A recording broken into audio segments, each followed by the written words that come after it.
Well, good morning, ladies and gentlemen. Sorry for the late start, but we are up and running now here at Flying with Mike, and welcome aboard. Folks, we are going to be heading from Fort Hood, Texas. That's Golf Romeo. I'm sorry, yeah, Kilo Golf Romeo Kilo, sorry. Uh, Here in Killeen, Texas, headed up to Kilo Golf Tango Bravo, otherwise known as Fort Drum. So this ought to be a fun flight. We're just transporting troops, a large group of troops in between the two, for a Civil Reserve Air Fleet mission, otherwise known as CRAF, for Simulated Air Force. So we are on the ground here at the military terminal instead of the civilian one. That way we don't have any problems interacting with the ticketed passengers. And we're going to get the show rolling here. So as you can see, the 767 sits on the ramp behind us, all set and ready to start loading. Now we have gone through and started in on the first item on the checklist, that being the preliminary aircraft prep. Excuse me. Um, We currently do have the GPU attached, the ACU, which is the air conditioning unit. We also have the stairs and the bus required since we're not in a gate configuration. We also have the belt loaders up to the plane, even though usually this plane takes a loader for these to put containers in. We're loading them using the bag loaders. And then obviously here in the back, the fuel truck you can see off the captain's wing. Plus we have some of the bags right here. Folks, this is an old livery, North American. To me, not old. I love this one when I was at back when I was at Mid-America for the first time. A lot of the military going to the Middle East flew out of our airport on that, and going over towards Korea and Japan. Uh, Beautiful airline. Miss them. They were one of the many that went out in 2008. The American flag rode proudly on their tail. Some of them the full length of the tail, others like you see here. So they had 757s we had in there and 767s. So anyway, fun airline. I wish they were still around doing the charter work they did, but 2008 took a lot of things away from us. So as is COVID right now. So let's switch up and get into the cockpit. We're in a powered down situation. So we're going to get right into loading. So the aircraft is loaded. When we get to the point where it says load the aircraft, well, it'll already be loaded. All right, so we come down here to plugins, 757. Let's click ground. And again, you can see how you select what shows up, what you just saw. Now, for this flight, let's get SimBrief up here, or Sim Toolkit, rather. Bear with me a second. Just resizing it so it'll look better for you, and pushing it over. All right, and we'll get it so it can be gotten rid of quickly. All right, so as you can see on Sim Toolkit, if I click load sheet up here, it's going to bring up our loadout, 202 soldiers. Plus their bags, we're looking at a payload of 45,920 pounds. Hang on just a second, this frog is not getting away.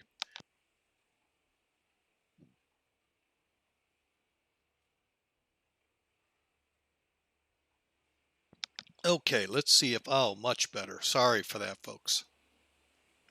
But anyway, 45,920 pounds will be the payload for this flight, bringing our zero fuel weight. That's airplane operating empty weight plus the people, fluids, minus fuel, up to our zero fuel weight. Obviously, zero fuel in the plane of 241,520, just as you see up here. Now the plan, upload 46,088. So that'll be what we load out of here, folks. Now, in flight, we're looking at a cost index of 123 for our profile. And basically that takes in atmospheric, economic needs of the airline. Do we want to get there fast, economically, or speed? Do we want to go, it's a lot of factors go into making this number. But we are going to be doing a step climb, it looks like, right outside of Evansville, Indiana. We're going to start at 37,000, end up at 39,000. All right, so what does this and how do we put this in on the EFB? For those of you that use SimBrief, if you want to set up your aircraft, either cargo or, and this is the 300, if you have the extended version, I think's what I got, to get the cargo, you also get the 200. So this is all numbers for the 300. And I believe it's 195,000 for your operating empty weight. The passengers plan 210 pounds per head. That includes the baggage. So, and then to bring it up to the ZFW, if you're given a loadout sheet, use the cargo to balance it out. Okay, so in this case, we're running with 202 people. Okay, let's see what that brings us up to. Oh, let me try it again.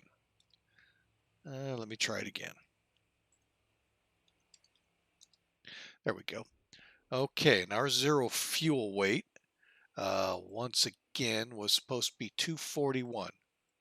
So obviously we're still having to dial it down. Okay. So we need to come down 241. Let's drop it down to 190 and see what happens. We're getting closer.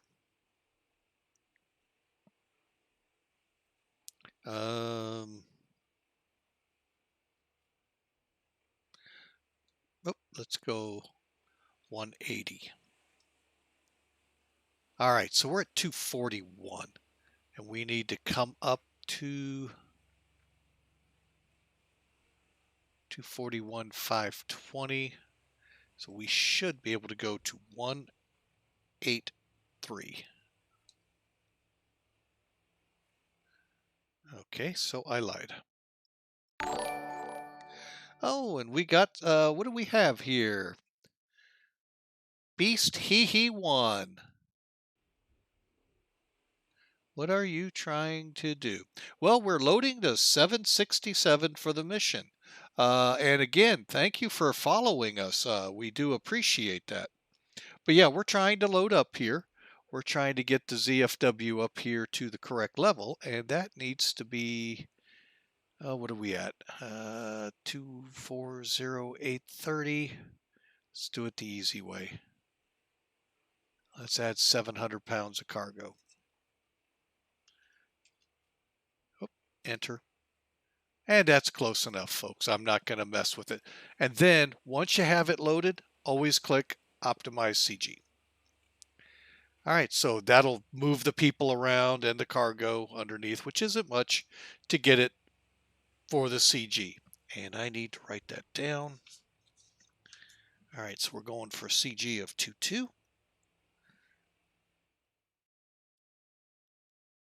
Okay.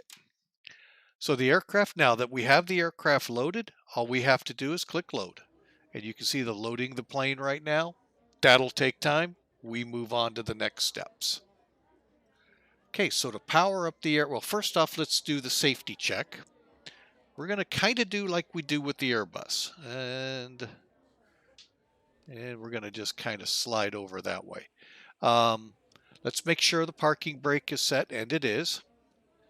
Come down, make sure the radars are in and off or on. The WXR, I believe, is, oh, come on. There we go. In the test mode. That way we know it's not emitting. Also, we want to check, okay, from here we can't do much more. So let's come up to the center. Make sure your landing gear lever is down. And until we turn the battery switch on, folks, we're not going to be able to tell if we got 3 green or not. But obviously, a good chance we do since it's sitting on the ramp. So pushing up now to the overhead panel. The battery switch is right below the timer. Lift the guard, click on. And you can hear that, so we'll maybe get the chance to put the guard.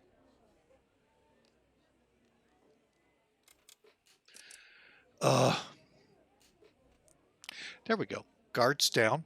Standby power to auto. Wipers, whoops, are right here. Just the one switch. And then we're going to go through now and bring the battery onto the bus of the aircraft, the electrical bus.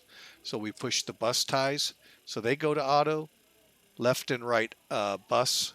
We turn on. They're inside the 2 lights you see lit up here. Do not touch the switches here for the drive disconnect that are in the guards. Leave those alone. The ones on the outside click. If you do the ones on the inside, you'll have to do maintenance on the aircraft to be able to use that, for them to connect to the bus tie, the engines, generators, that is. Okay, and then finally we're going to come up, click the guard, and that gets the emergency lights armed. And there you go, folks. The aircraft is now in a powered up position. We're going to go ahead and move on and check our lighting and get it set to the way you want. Okay, let's come down. Turn the panel lights on. Whoops. Okay, and then also while we're up, we'll just do it this way. We're going to turn the nav lights on, wing lights, and is that the logo? Should be. Yeah, it is the logo. Okay. I was reading something else for some weird reason. Oh, it's just the way it blurred in on my glasses. Okay. So we've got the aircraft now powered up, lights showing. Let's get and the external power has now been established. There we go. I knew I was forgetting something. Now, seeing that flicker, the external power is powering the electric bus on the plane. Okay. Next up on the list, we move the left, center, and right IRS switches to nav. So to do that, we'll come back up to the top. Now to the left of the timer, you just simply move them 2 clicks to nav, and they'll be pointing straight up at 12 o'clock. We see on bat means they'll work on the battery if we lose the generators, which is a good thing, especially if you're over the ocean, that you still have navigational data up there on the IRS. And then we're just waiting for them to go into a line. Now, one little trick up here, if you take the switch here, the display selection, move it a couple of positions over, you'll get the time to alignment, 7 minutes in this case. Okay, so that gives us plenty of time to get the IRS aligned. I'm going to do one thing out of order here, just to start cooling the aircraft down, and I'll explain here real quick.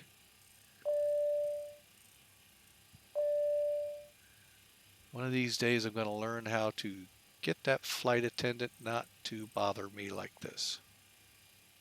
Sir, it might be a tad too warm in the cabin. Yeah, I think.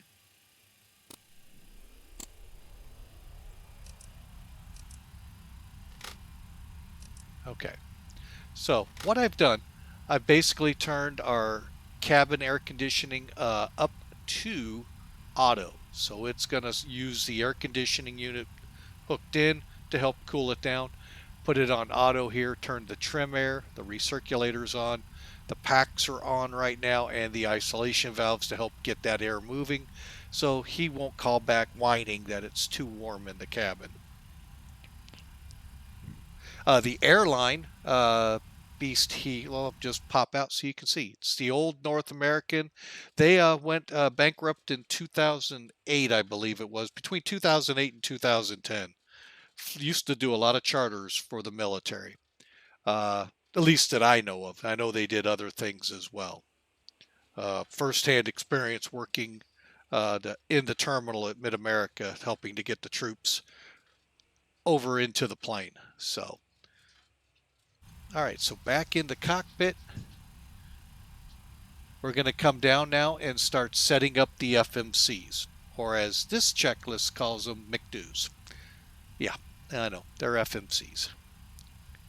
Okay, so basically all we need to do is click FMC, verify our data here. We're into 300 ER. That is our engine. There's the airnac. It's still good for another 7 days. Clicking position initialization puts us on this page. Type in the code for Fort Hood, Kilo Golf Romeo Kilo, I believe. Let me double check. Yeah. Okay, and there's our, and then we just click the GPS position and enter it. That's a pretty easy page. Then we go to route. One thing I like the flight factor is doing, they put it down here, so all we got to do is click it one more time there, and then we put in our destination. Flight number today will go NAO 18, and then simply enter a simple flight plan. It's pretty much just 1, 2, 4, 5 fixes, and that's why I didn't put it out there. So ACT, or Waco for those familiar with it in Texas. Then we're heading up to Hot Springs, Arkansas. Where's the H? H-O-T. Let me pull up my sectional here on Sim Toolkit. And let me get rid of Sim Brief right now.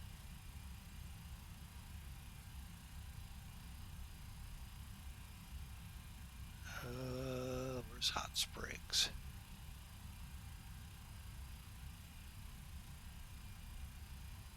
$34, $30, $92.57, and $110. We'll go with this one. Okay, then next up on the list is, I believe, Pocket City. Yep, PXV.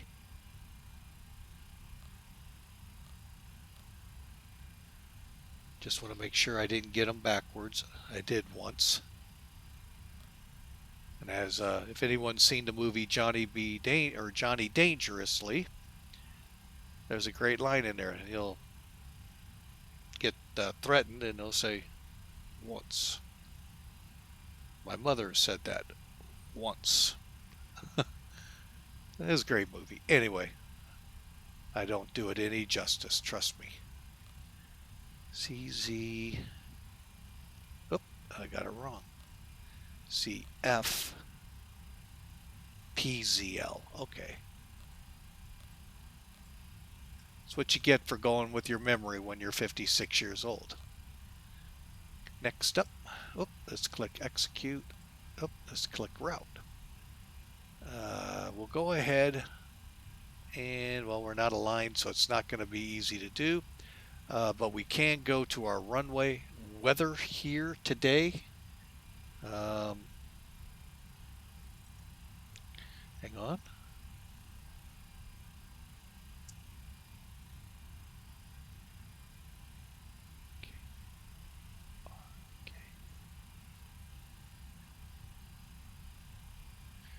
Looks like runway 15,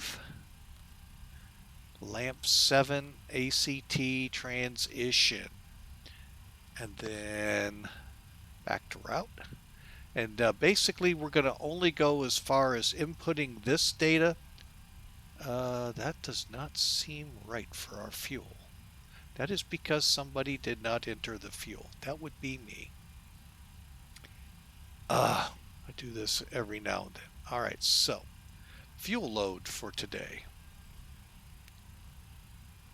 40, that doesn't seem right. Hang on a second. 4688. 46088. Enter.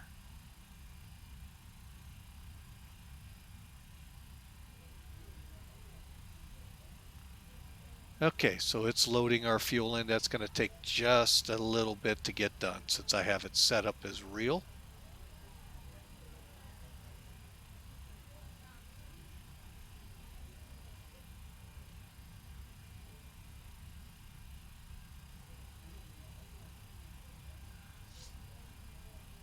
Let's make sure here before we press on.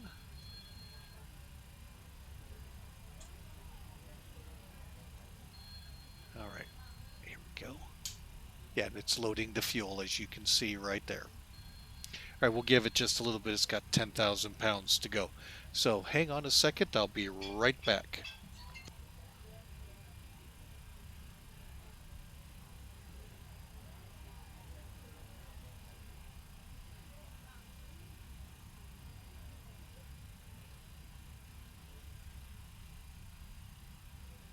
And the reason I'll be right back, my wife's got a call with her job, so I don't want to interfere, so stand by.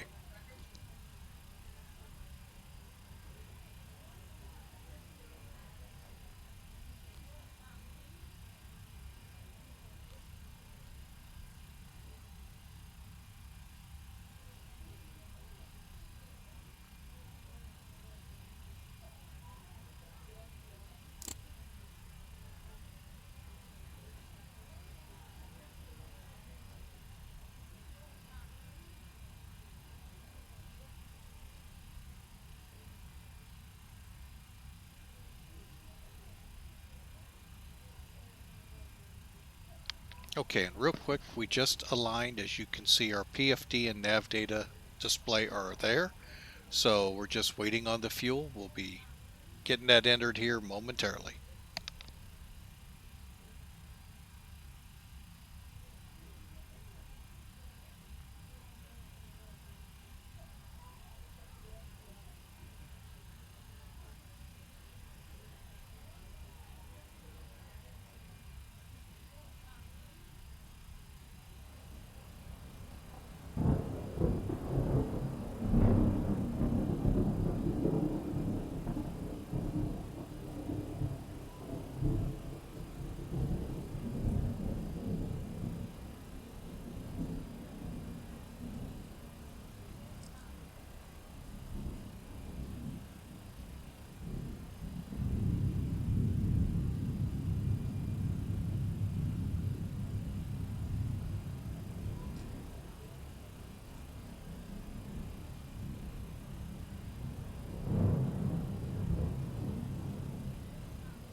Okay, folks, I'm going to continue on, and we'll get this plane rolling. as you saw, I just put the zero fuel weight in. Fuel's finally loaded. And I'll go ahead and pull back on the ambient music or sounds here of Texas thunderstorms. All right, for the reserve today, we're looking at 13.9. Now, how do I get that number? I'll let you see it here real quick. Let's get Sim Toolkit back up here.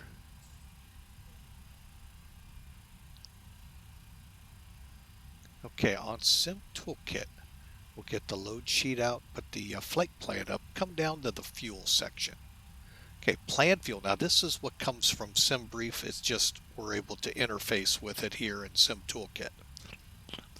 What I do, now it's different than some guys out there. As I understand the rules, and folks, I'm not an instrument pilot. I do have a private pilot, but it's several years old, actually a couple of decades old. I haven't flown, so I've got to get a biannual done and a physical. But anyway, aside, as I understood the rules, I have to have my 45 minutes when I land at my destination. As I understand instrument rules, I have to have obviously enough fuel to go from my intended airport, Golf Tango Bravo up here, to my alternate at Newark, which is almost 8,000 pounds, plus my 45-minute reserve. I could be wrong. Yeah, I am old. I know that, Mr. Drums. I know that. And if you like, I'll start playing thunderstorm music very loud. Oh, but anyway, but yeah, that'll give me my 45 minutes at Newark. So that way I know coming into um, Fort Drum, if I got, the fuel, how long can I hold? And I do have a contingency of 15 minutes, 2,300 pounds of fuel for holding. So, all right. So that's how I get that number, folks. All right. So pushing on here with the FMC, let's just kind of free up. Up. Come on, screen. There we go. So freeing that up. Now our cruise altitude, remember, we're starting at 37,000. Our cost index was 123. Oh, I like that number, 123. Very easy to type in. And then I'm going to put for our step size 2,000 feet. So that way the onboard computer kind of calculates it, but I don't think it does it real well in this aircraft.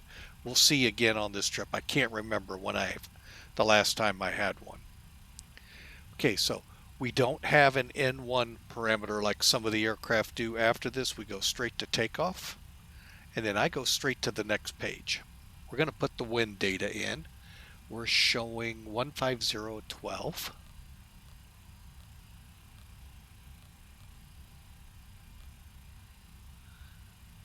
You could put the slope in. I don't know what it is offhand. We're not going to worry. Reference altitude is 28, 29. Okay. And we'll go with the 1,000. Sometimes I'll bump that up to 1,500 feet, but we'll go with that. Then we click next page. So the CG, you can click here, 23. We actually show 22, and it's showing our trim here, 2.7. Now, here's where SimBrief doesn't help a lot. So I use a program called TopCat. That's getting these numbers figured out as well as this thrust number. So I use both Professional Flight Planner and TopCat to do this. So just updated my information. Okay, so we're on a dry runway. Okay. Update the weather one more time. Runway 3, I believe. Yes. And get our takeoff data to verify. temperature 29. Okay, so we're looking at a flaps 5, temperature 69. So our select temperature will be 69. Click 5 for the flaps. If we click select on, we'll get what the computer predicts. And while I'm thinking about it, just starting ACARS. While I'm thinking about it, it's always a good thing.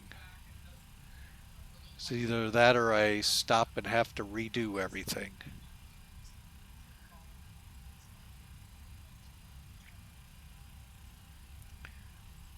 Okay, and generate the load.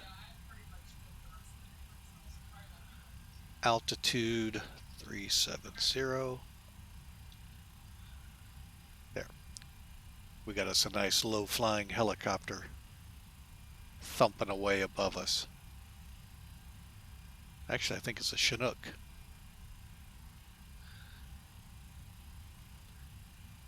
All right, so looking at my data here.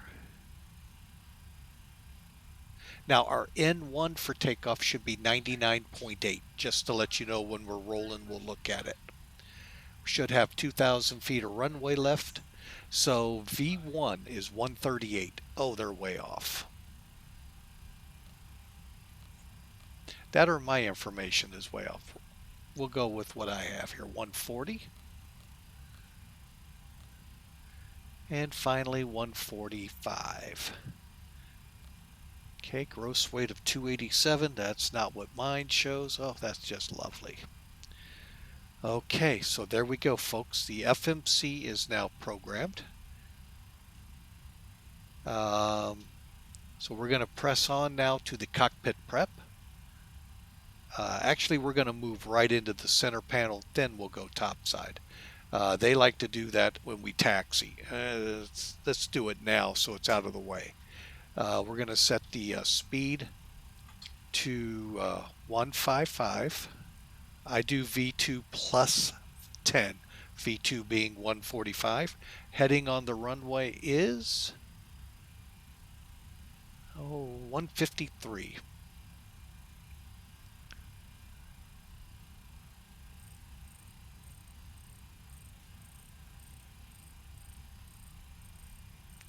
Almost there. Oh, one more. There we go. And then we go up to 37. Oh, come on, computer.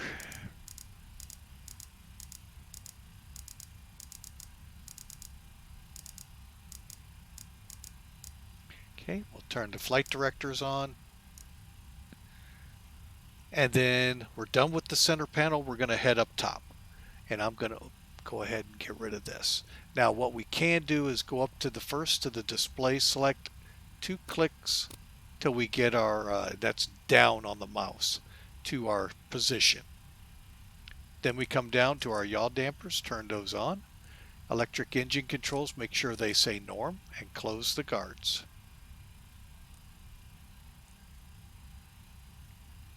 Next up, we come to the hydraulics. We're going to click the C1, C2. C1, C2 are your electric pumps. Make sure they come to on.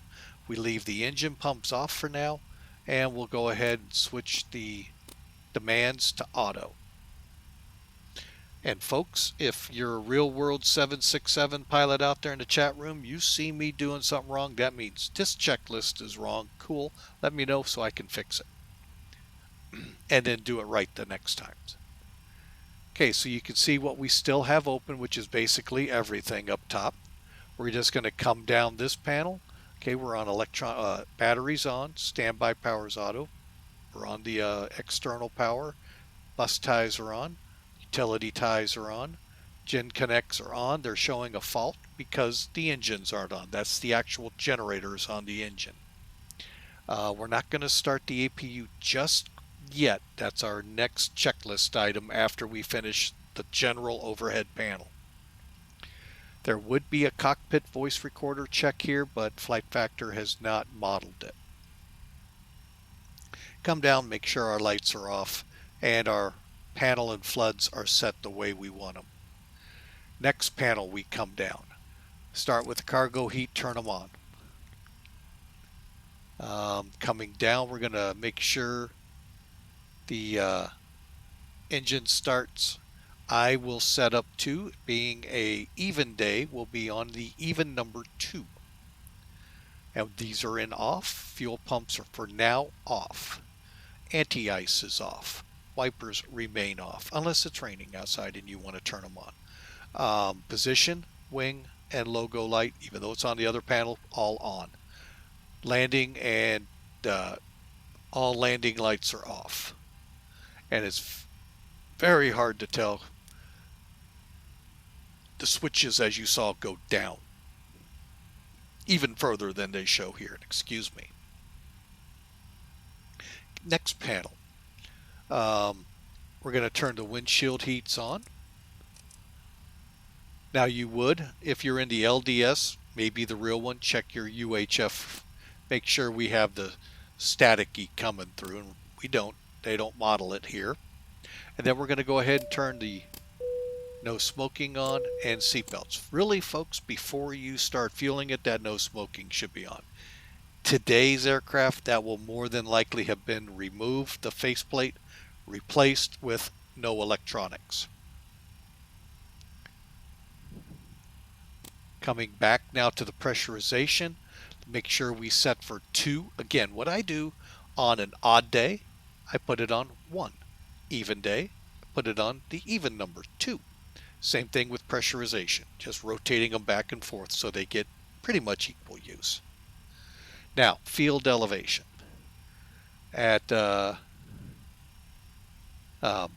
Fort Drum, we're looking at a field elevation of 690 feet. So we dial this down. Now, I do like how Flight Factor does put this at 2,000.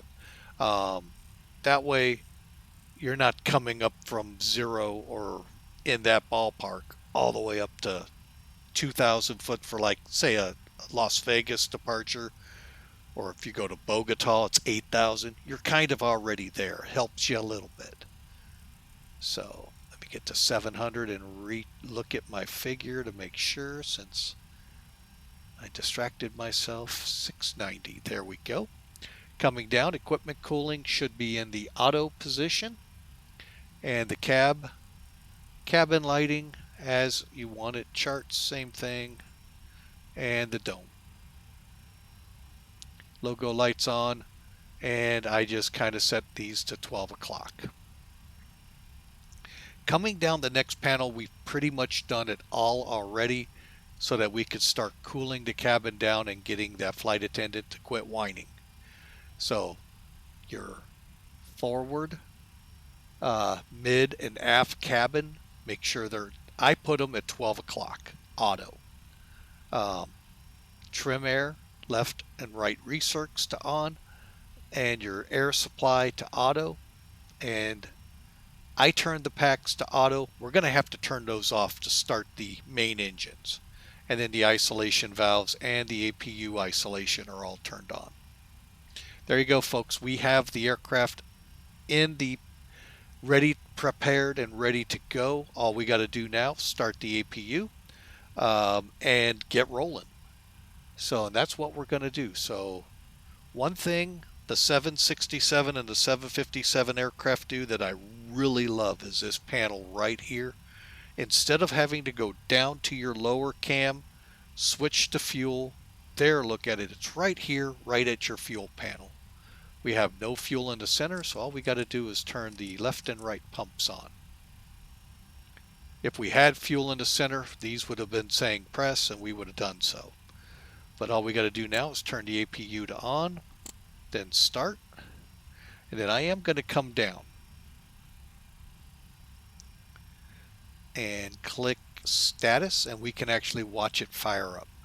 It does, I think, a pretty good job of firing up. An annoyance here just to me. It's up to you. I'm just moving this so I don't see that. Just kind of irritates me. There we go. And it's probably in the real airplane that way, so the real airplane would annoy me too.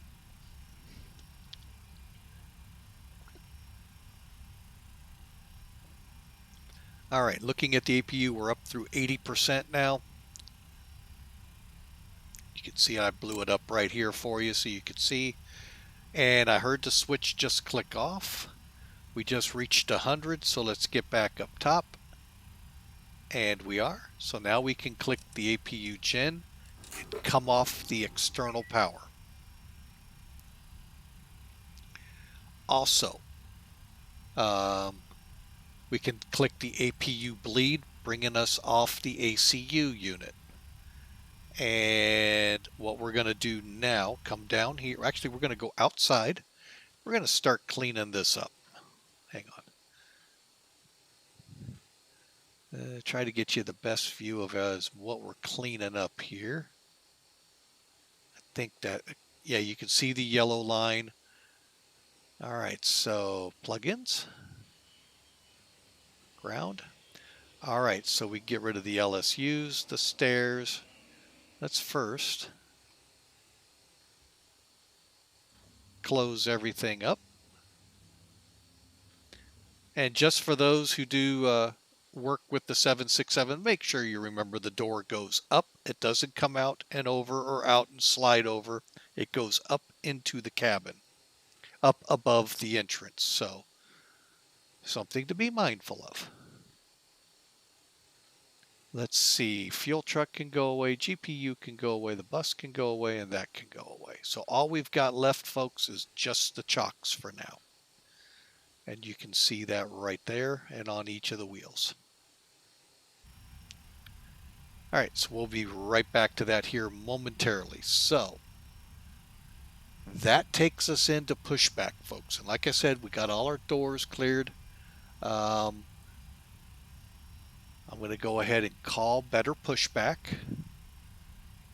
So they're on their way. Hey, Captain, let me know where you want this thing. Actually, we don't need to. I just realized. I do this all the time. At a military base, 9 out of 10 times you're not pushing back, folks. You're just going to pull forward and go down. My bad. But let's make sure we're on VATSIM. Hang on a second. So those of you that want to fly along with Mike, well, you can.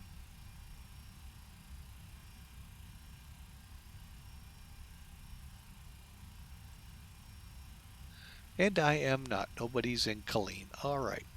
Let me quickly remedy that.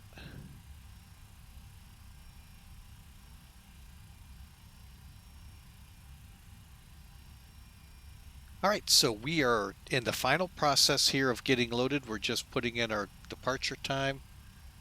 Well, we'll go with 1825. Oop, not 85. Ooh. And file. Minimize. I didn't mean to minimize, but it'll work. Coming online.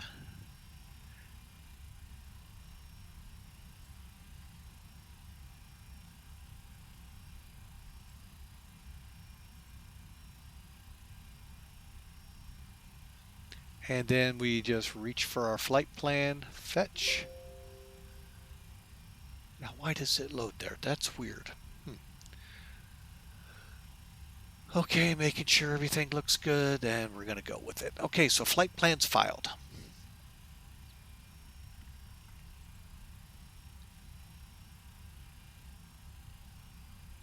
Okay, so let's get the chocks kicked away. Now, the other way to pull the EFB, you can go plugins down here at the bottom, or click on it right there in the little slot. Go to ops, ground, remove, let's make sure parking brake is set, chocks. Okay, so that gets everything away from the plane. Let's hop out, and I want to do a quick kind of visual Just making sure nothing got forgot. Okay.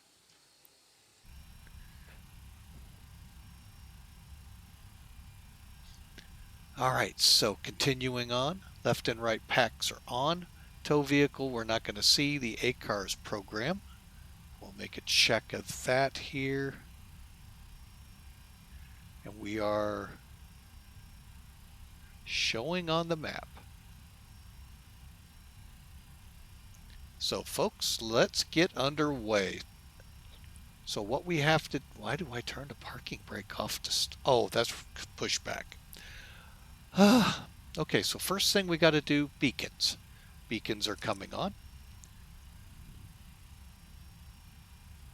Now, to start this airplane, you have to turn the packs off. Otherwise, it will not start. While we're doing that, just to help quiet him down,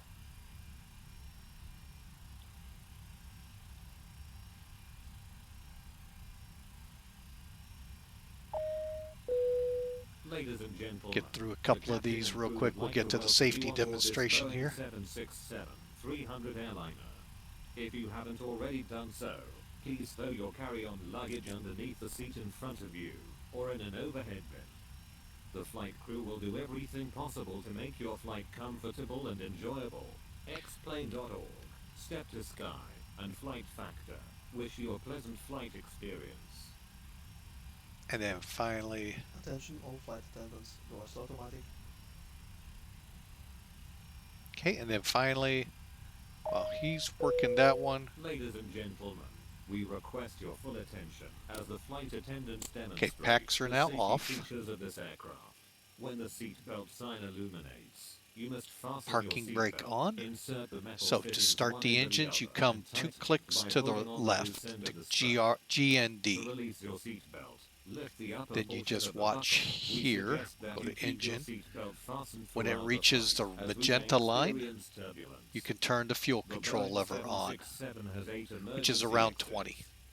2 in the front, 2 at the back, and 2 over each wing. Please take a few moments now to locate your nearest exit. In some cases, your nearest exit may be behind you. If we need to evacuate the aircraft, floor level lighting will guide you towards That way the you can exit. see them both side by side, a Doors little can be bigger, opened see by what we're moving doing. the handle in the direction of the arrow. Each door is equipped with an inflatable slide, which may also be detached. and Now used that as a flickering life raft. is the Oxygen gens and the coming air pressure online. are always being As you can monitored. see, the In the left event one of a or right compression, one is an online oxygen now. mask will And our automatically switch is appear in in front auto. of you. Leave it in To auto start for the now. flow of oxygen, pull the mask We're towards just you. waiting Place for it to firmly stabilize. over your nose and mouth. Secure the elastic band behind your head and breathe normally. Folks, if you Although have the any bag does questions, not comments, inflate, oxygen tell is the flowing to the mask. If guy you are behind the traveling with a captain's child stick or here that someone he's who doing something requires wrong. Hey, I'm all assistance, for it. Give it secure to your me, man. mask on first, Love to hear it, and then assist and the other that way I person. can improve the Keep your stream next mask time on for you until a uniformed with this crew plane. member advises you to remove it. In the event of an emergency, Okay, we've please stabilized, assume so the let's go bracing for a position. start on number Lean 2. forward Packs with are your hands off. on top of your head 2 and your clicks. elbows against your Actually, I have thighs. to move the Ensure wheel your on feet mine. are flat on the floor. We're spooling A up. life Let's vest come is down. located in a pouch under your seat or We're between waiting the for the magenta armrests. line. When And instructed to do oil so, open the plastic pouch and remove the vest. Slip it over your pressure head. is Pass the coming up. straps around your waist There's the and magenta adjust line. at the Up front. we go with To that. inflate the vest, pull firmly on the red cord, And only when leaving the aircraft. If you need to pressures refill are the vest, rising blow into the and temperatures are mouthpieces. rising. Use the whistle and Let's light go to up here. attract attention. Also, your See how seat we're still bottom off cushion when the can gen be used as a connects. flotation device. Pull the cushion from the seat. Slip your arms into the straps and hug the cushion to your chest. There it just came The online. following electronic And we went to devices, auto at the same calculators, time. CD players, laptop Just going to get computers these out of the may way be so used that when we the can seatbelt continue sign is on off, or when permitted by the crew. once they Mobile stabilize. telephones, remote-controlled toys, I'm just going to keep or that any up so I know electronic when it devices stabilizes. operating with an antenna must be turned off at all times. We remind you that this All is a right, so non-smoking we flight. are Tampering almost with, stable here. disabling, or destroying the smoke detectors located in the lavatories is prohibited by law. 24.6 is what we're You will going to find be this and all around, the so we other got safety just information in a the couple car, seconds to located go. in the seat pocket in front of you. We strongly suggest you There read we it go. before We're takeoff. stable. If you have any questions, please don't Okay, hesitate to ask so the one of tow our crew vehicle we don't members. have. Let's get the We wish hydraulic you all an pumps on. enjoyable flight. Thank you. And the press should go away. Anti-ice we're not going to deal with. Left and right bleeds, we are going to turn those on. Left and right pack.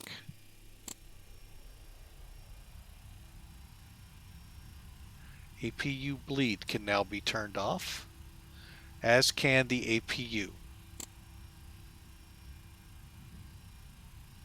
Then all you got to do is reach up here since we're on the See, this is when you would find out if you touch those two switches right here. If you move these and these aren't showing on with no fault, with a fault light here, when you come off that gen, you're going to lose all electrical power.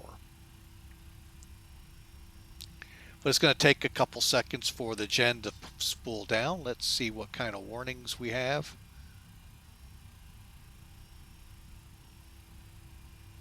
Hang on a second.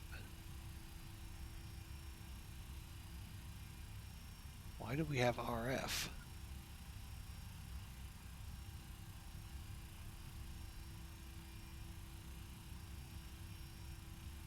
Well, we're going to try something.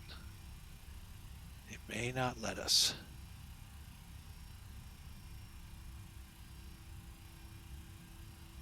It's not going to let us. Well, we're going to go.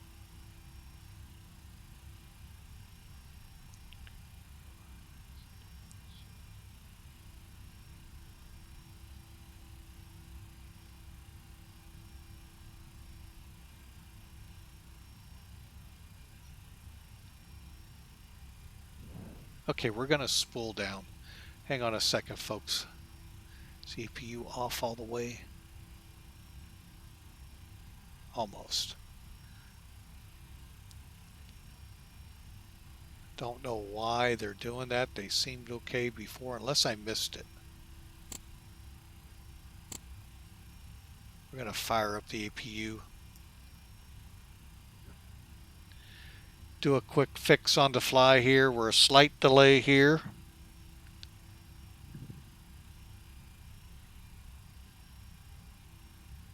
No reason to run out of hydraulics and not be able to land.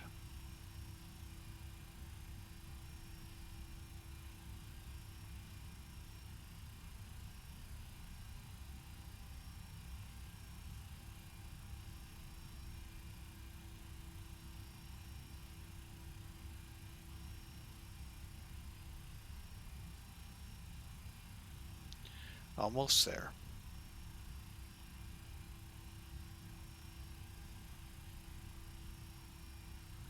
Okay. Go on the APU gen. And the bleed. Okay, and what we're going to do now is just shut the main engines off.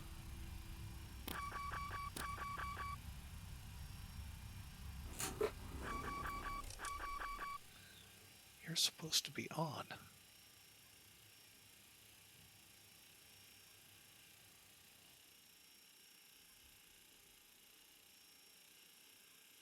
Why are you off like that?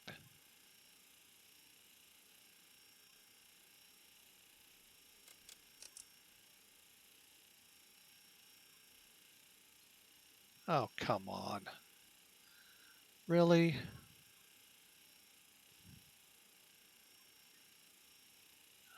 Auto, on.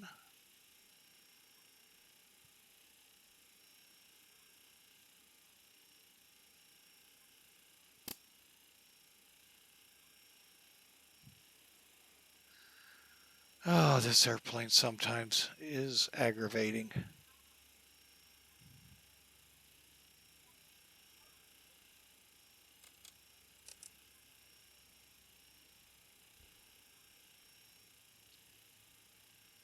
Okay, we're going to have to put the GPU card on.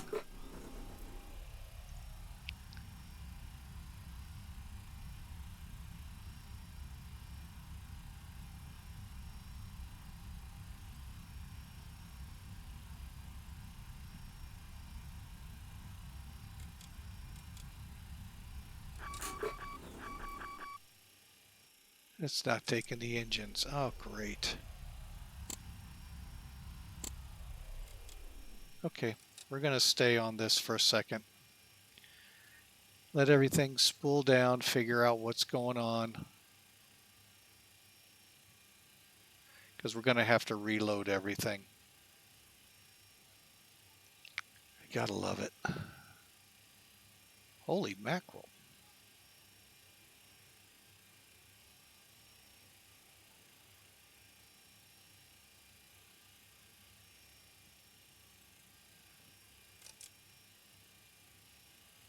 Okay, we're going to have to go through. Let me put this all back together real quick.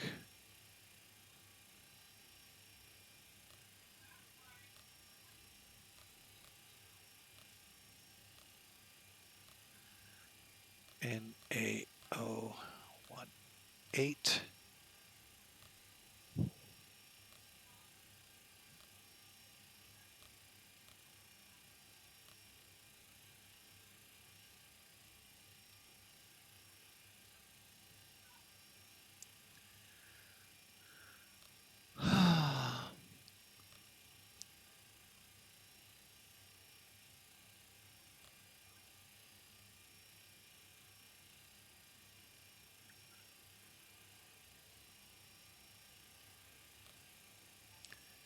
Again, I'm just putting things real quick back into here so we can get back rolling.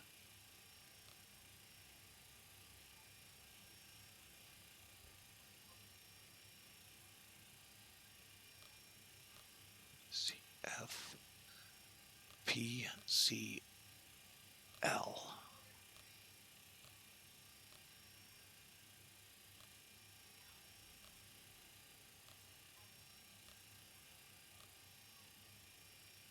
Activate. Route.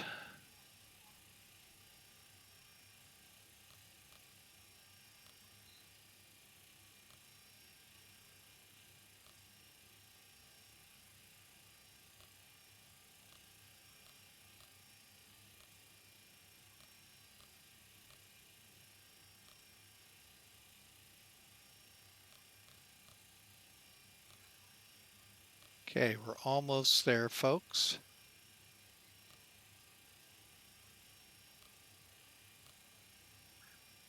Wind.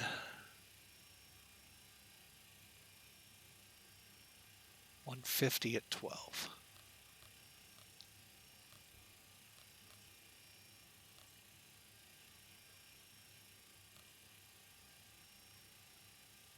$69. Flaps 5. Speeds.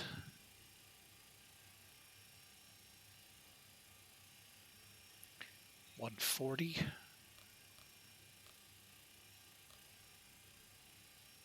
Oh.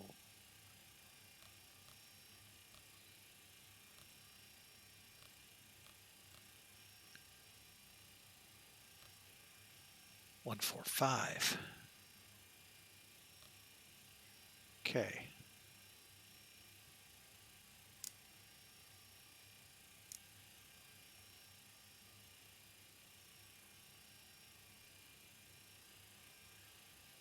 Okay, well, let's see.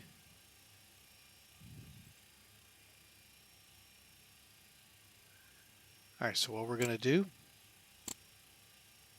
we're going to fire up the APU.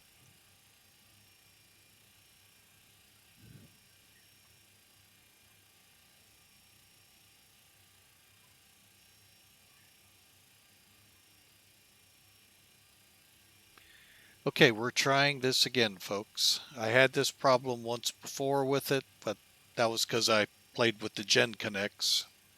Never had this problem.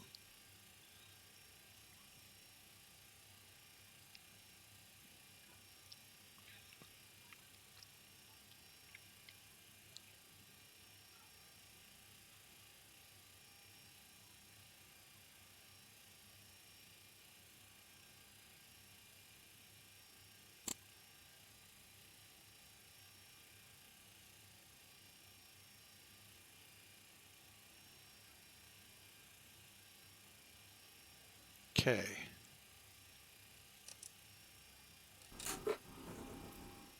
There we go. Switch over complete. Okay.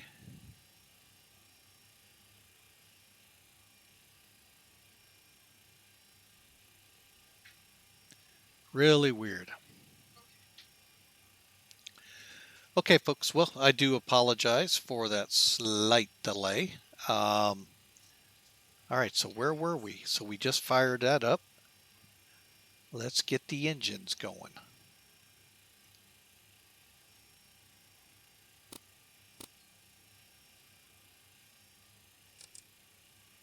First, we got to get the APU bleed in, then the gens, they're off. Beacons are still on.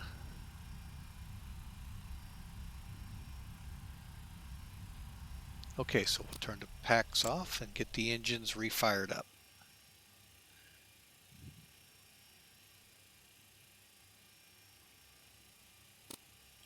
And I always start up the first officer side first. Just my preference. Okay, we're waiting for that line.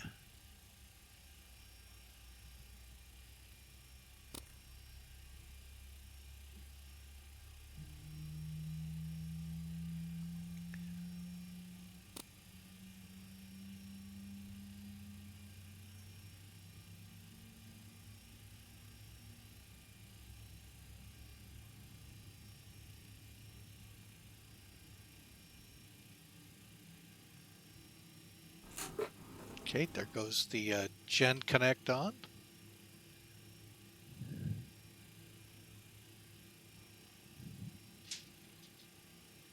And I always wait for things to completely stabilize before I come back.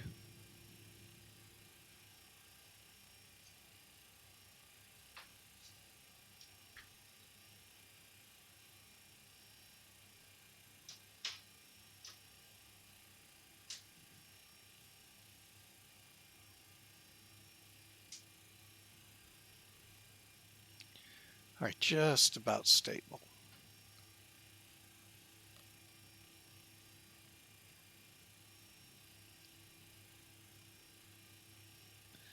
All right, so with that being stable, let's go up, fire up number 1.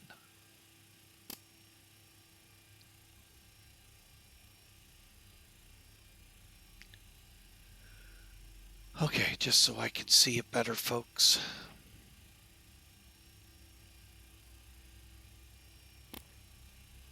Okay, we're putting the fuel to it. There it goes, lighting off.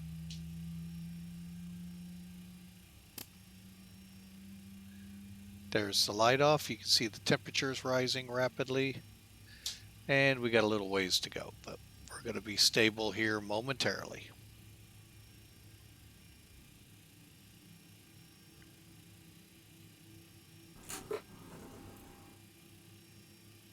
Okay, both buses are on. Just waiting for it to stabilize. About 10% to go.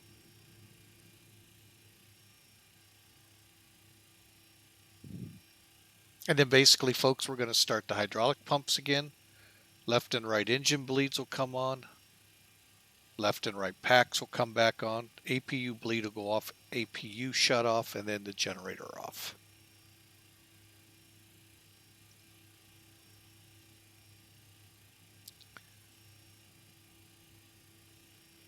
Looks like we're stable, so let's do all of what I just said. So first up, left and right hydraulic pumps on. Engine bleeds are on. Let me just make sure. Yep. Okay, engine bleeds are on. Packs auto. APU bleed off. Now we can leave this on, folks. APU off, generator off. And you can see we're on the bus with the generators off the engine. Passenger signs are on. And let's now move on to the before taxi check. Okay. Again, I do apologize for that delay. It happens. Believe me, we see it a lot where I work. Okay, parking brake and generator off. Perfect. Okay, so auto brakes. We're right here. We go to RTO. We're not going to worry about the lights yet. Altimeters we're going to set. And current setting is...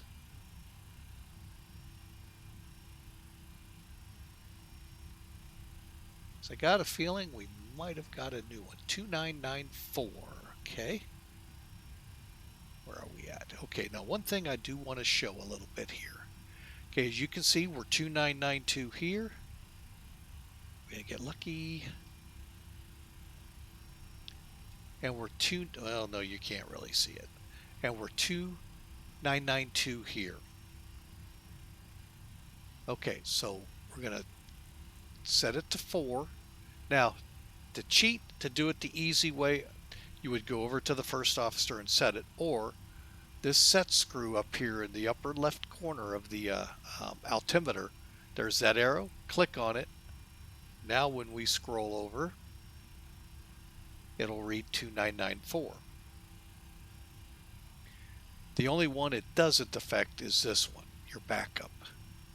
And we can set that one. Okay, so RTO, altimeter set. Make sure our left and right are in auto. MCP is set. 145 needs to go to 155. Runway heading is 153, 37,000. Flight director's on.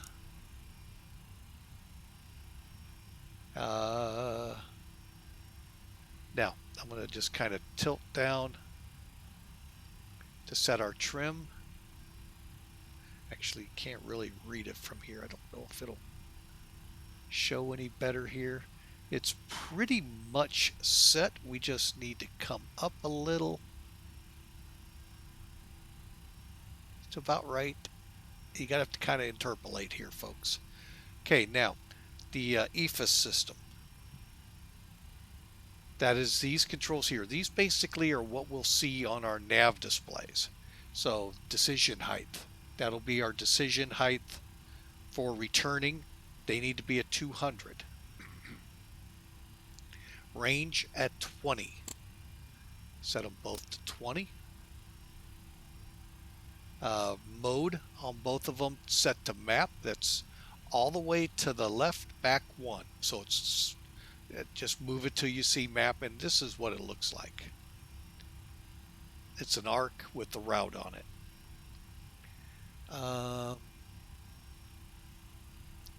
Okay, make sure your terrain and weather following switches are off. That's these two right here on both of them. And then if you want the data to tell you what your altitude constraints are, you turn on data. Now for the weather radar, now you can turn it to weather. Now for the COM1, make sure we're on 122.8. We all know that's the Unicom for VATSIM. Now I have 1, 2, 3, 4, 5 as my secondary. It's just what POSCON uses. I like it. It's kind of like our cost index 1, 2, 3. This one's 1, 2, 3, 4, 5. Over on COM2 we have 121.5. That is the guard channel or emergency channel. And then I'm going to set 122.95 for the other radio. Now, one thing to make sure, and I found out, and I don't know if this affects VATSIM, but it does affect POSCON if you run on that one. Pull your knob for the speaker on it and move it up a couple so it'll be heard.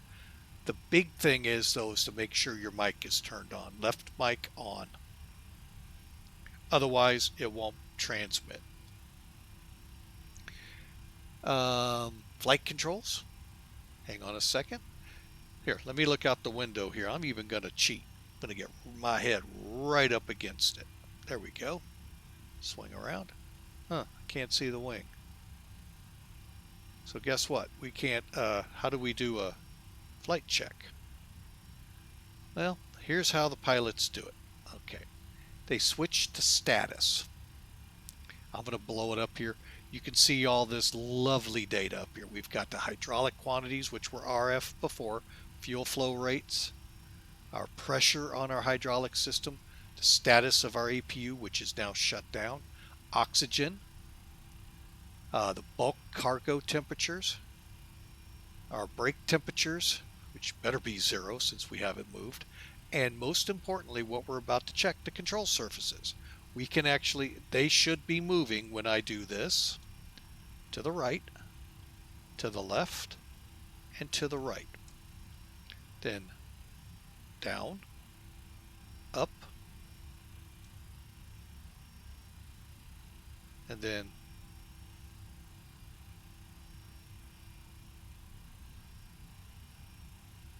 okay.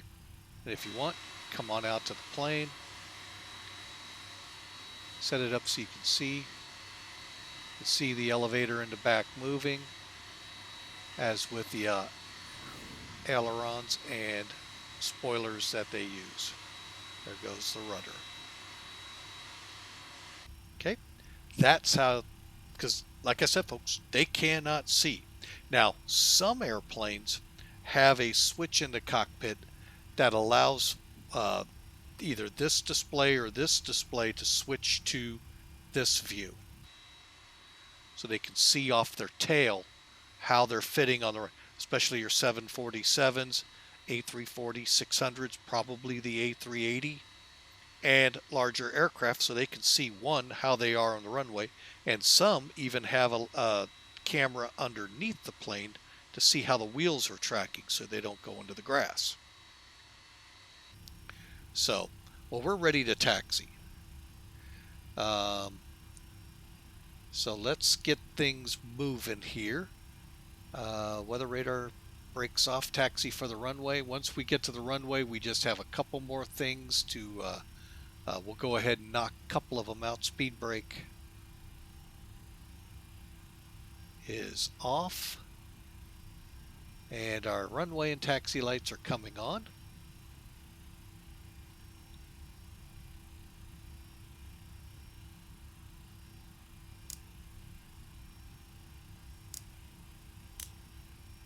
Strobes will stay off. Now these are your two anti-collision lights. They're the red light flashing on the plane, the white lights that'll be on the tail and on the back of the aircraft. And then we'll release the parking brake, and we're going to start our taxi.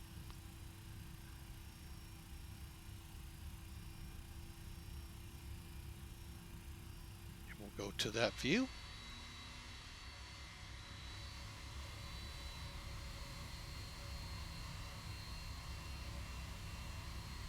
And again, much longer in getting going than I anticipated, but we had that issue that I wanted to go ahead and get corrected on the ground that ended up in delaying us, which, welcome to the real world of airlines, folks, happens. At least we didn't have to pull out the speed tape.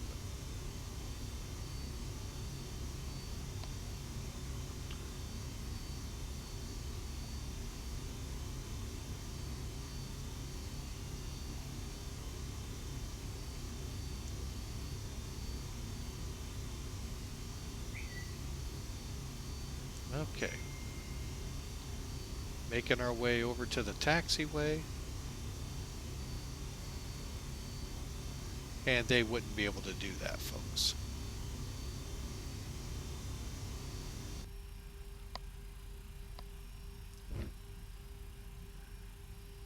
Okay.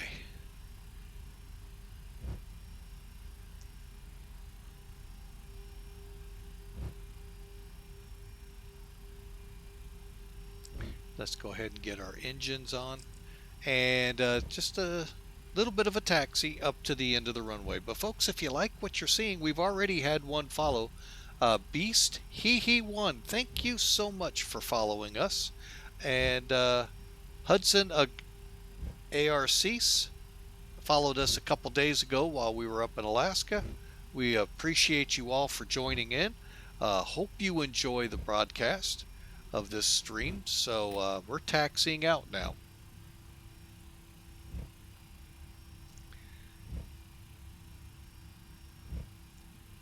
Okay, and as we taxi, we get a little closer to the runway, we'll pull up the runway holding checklist, and then also go through the takeoff. Takeoff's pretty simple also in this plane. Flaps are going to 5.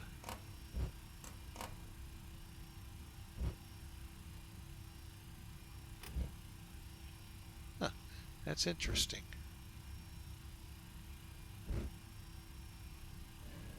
Just looking through the checklist. Oh, there it is. Walked right over it after the stabilizer trim. Okay. For a second there, I thought they forgot it.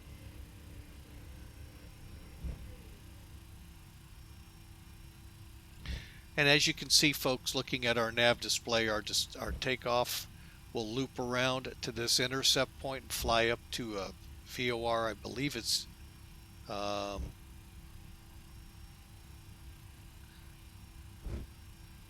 AGJ, Gucci Springs.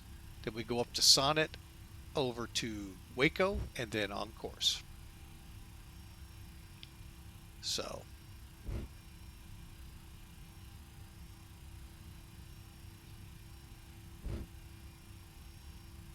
now, looking at my upper display here, I can see a lot of you thinking, oh, the landing lights are all on. They're actually, I don't know if in the real plane they actually offset as badly as they show here.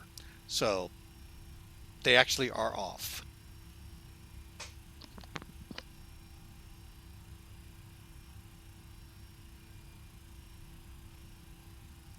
And let's give her just a little bit of speed. I'd like to get to the end of the runway before the end of time.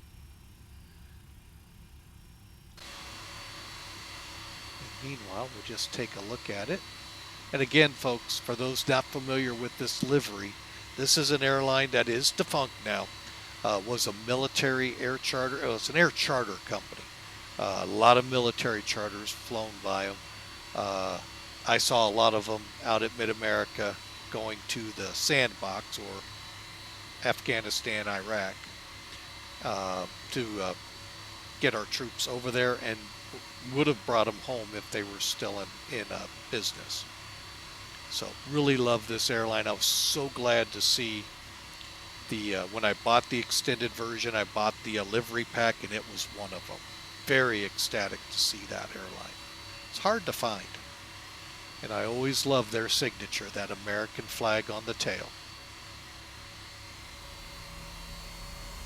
These also flew the Pacific quite a bit with the craft, flying the Patriot Express flights for the military where they take troops.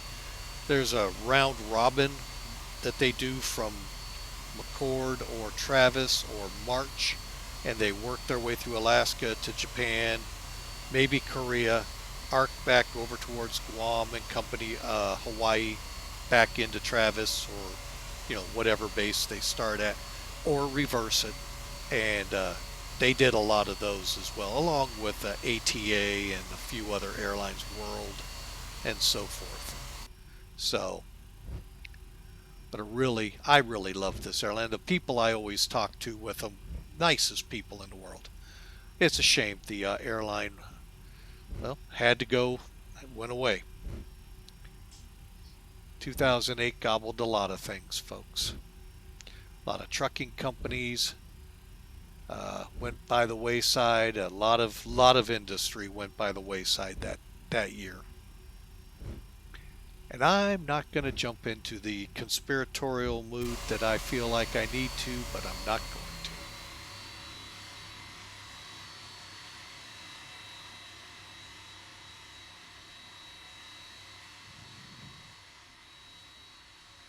All right, so we're coming up to the end of the runway, so let's run through the checklist here. Okay, speed brakes are off. Landing lights will come on with the runway. Same with the strobes. MCP will get the set for takeoff here. We're going to go ahead and start slowing her down. Working our way around the corner.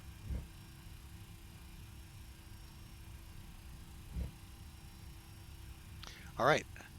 So like I said, first thing up, Killeen traffic. Reach 18 departing runway 15.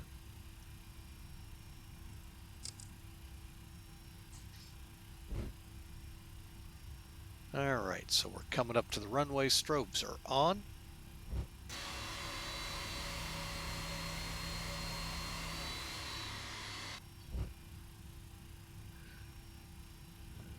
And even though it said we get 2,000 feet of runway left at the end, guess what? I'm going to use it all. Because I'd be foolish if we run off the end and not be at the end.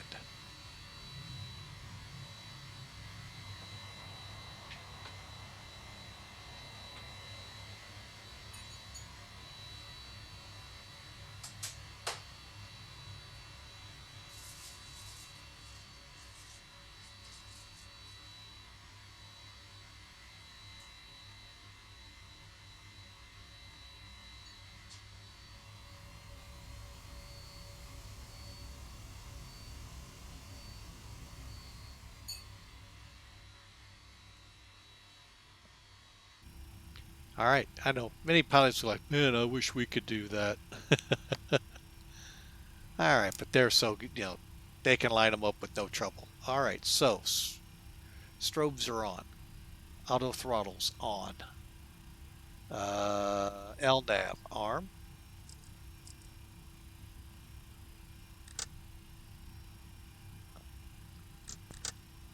parking brake set so we don't roll any further than we just did.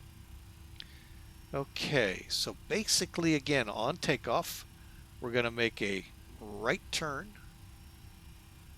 to heading 333, basically upwind of the runway, intercept 289 out to HCG, then to Sonnet, then to ACT, which is Waco.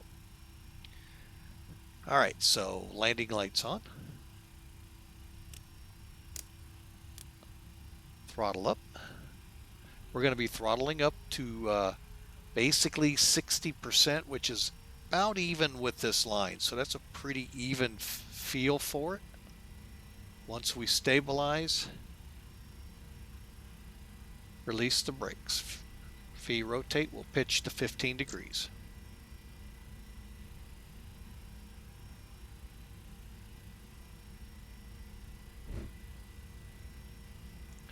Toga button is right below the flight director. This is right there, and that'll take you straight up.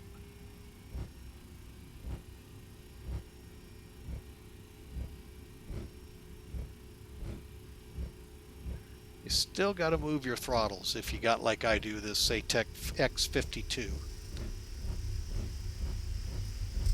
And we're right about 99 or 98 on it, so we're good. Takeoff power set at 80. Waiting for VR. Where that cursor is, that's what we're going to be pretty much pitching up to slowly. Rotate.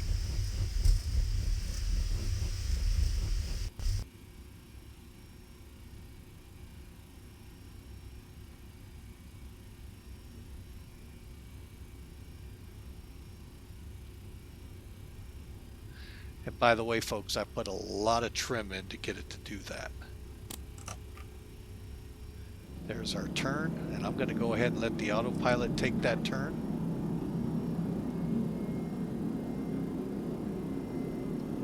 At 1,000 AGL, it's going to push over slightly to accelerate.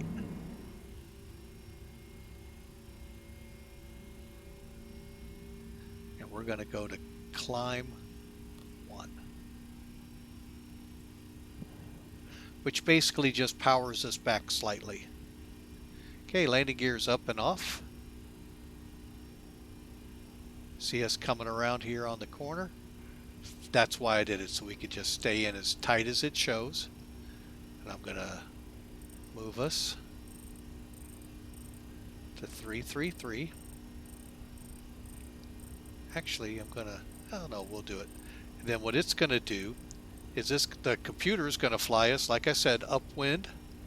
Let's get some flaps up. Terrain.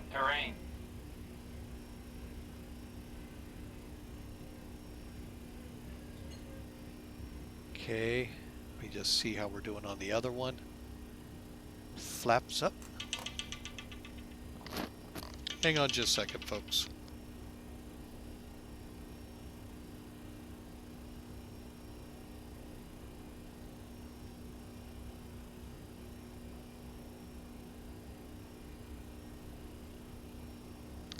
Okay, folks, sorry, just getting tired of telemarketers thinking I want to hear them. And I don't.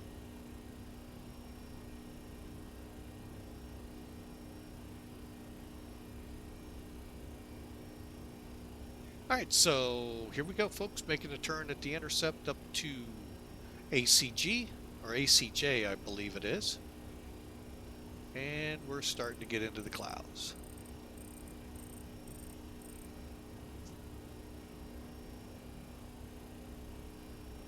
And every now and then I make sure we're on auto. Because what we're going to do is at AGJ, sorry, we turn and head for Waco. To Sonnet, then Waco.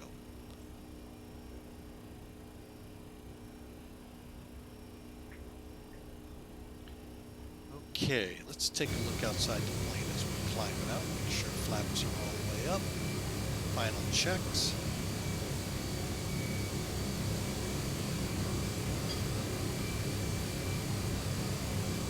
Okay, flaps are retracted. External lights will go off at 10,000 feet. AP's on. Landing gears up and off. And we're set. Rolling ahead. Passing through 8,000 feet now.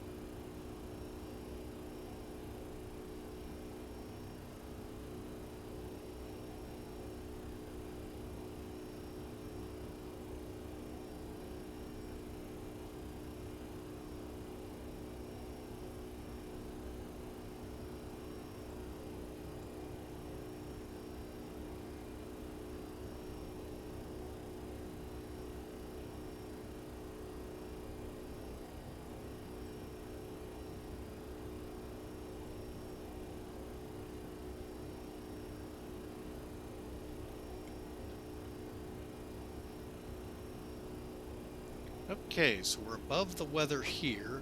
Now 10,000 feet.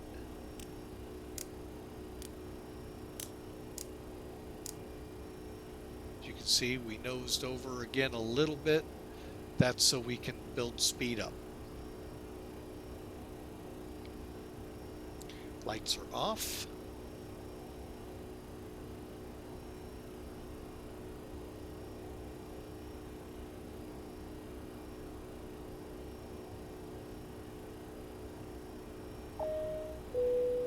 Ladies and gentlemen, our aircraft continues to climb. We would like to remind you that all flights of our airline are non-smoking. For your safety, the lavatories have been equipped with Making the smoke turn at detectors. AGJ. Damaging or disconnecting the smoke detectors is strictly prohibited. On the overhead panel you will find a personal lamp, air conditioning, and a flight attendant button. The lavatory for the business class passengers are located in the front of the airplane, and for the economy class passengers, in the back and center of the airplane. For your safety, when seated, we recommend to keep your seat belts fastened, even when the fasten seatbelt sign is off.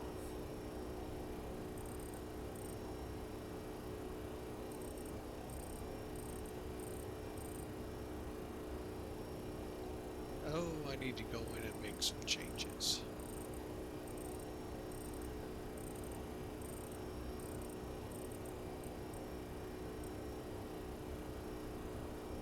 Bear with me here 1 second. I just want to...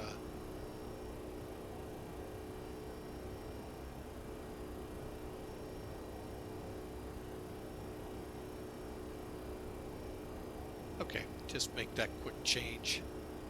Find these little errors as I go along, and basically, now let me kind of explain something here with the aircraft. So zoom down here to the cockpit. Okay, we're on climb 1. Now what that does is that helps lower the amount of power needed. Let's see, how do I want to explain this? First off, The aircraft is right now climbing at a set speed, and it's using pitch to control it.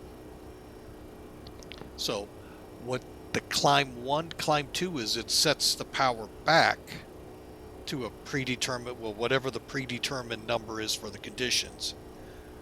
And the aircraft will then not necessarily pitch up so high to maintain that. It may come down on its pitch to maintain that speed it wants to maintain. Once the aircraft reaches where the N1 on the aircraft, which is these gauges, equals what the normal climb power setting would be, it washes out to climb. And I'm going to see if it actually does that. It should be doing that here real quick. If not, I'm going to make it. I think we're at it right now. And we're about to hit transition at the same time.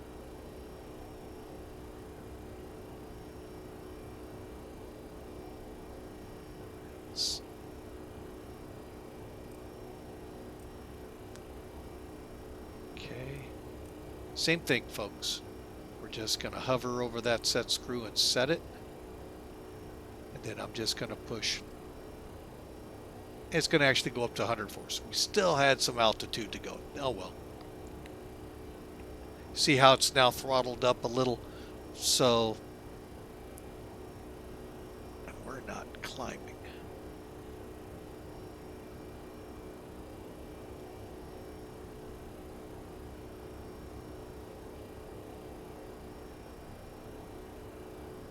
Oh, I tell you, the trim on this airplane's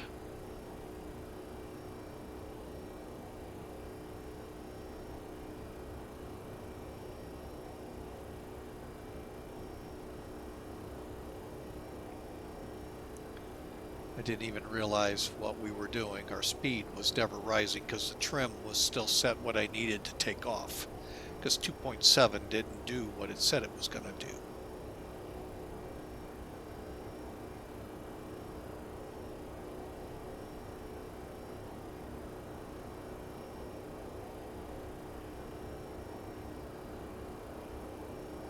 I hope I, though, explained how that climb power works. Now, the same thing kind of works on takeoff, except we don't have washouts. Because as soon as we get airborne, past our acceleration points, and get into our en route climb, if you will, we'll push our climb 1 or 2, whatever we've decided to start with. Then the washout comes in.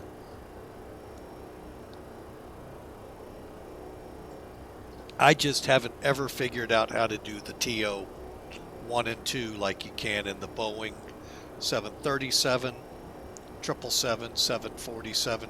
For all I know, the 787. I don't have it, so I don't know.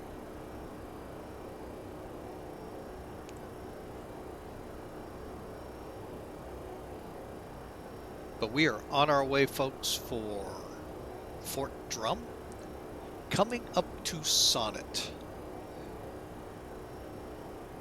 Now, at this altitude, we're going to go ahead. Let me just switch in so it's easy to terrain. And it's going to be a pain.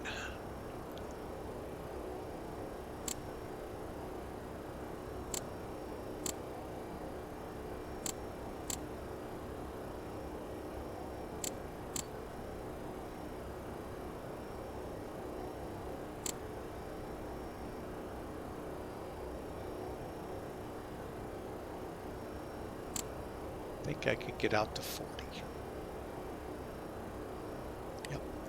Then the other side, we're going to put the weather radar on, dialed up to at least 40.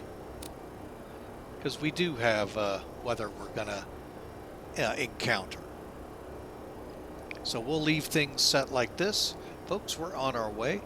Let me get in here and fire up the overlay.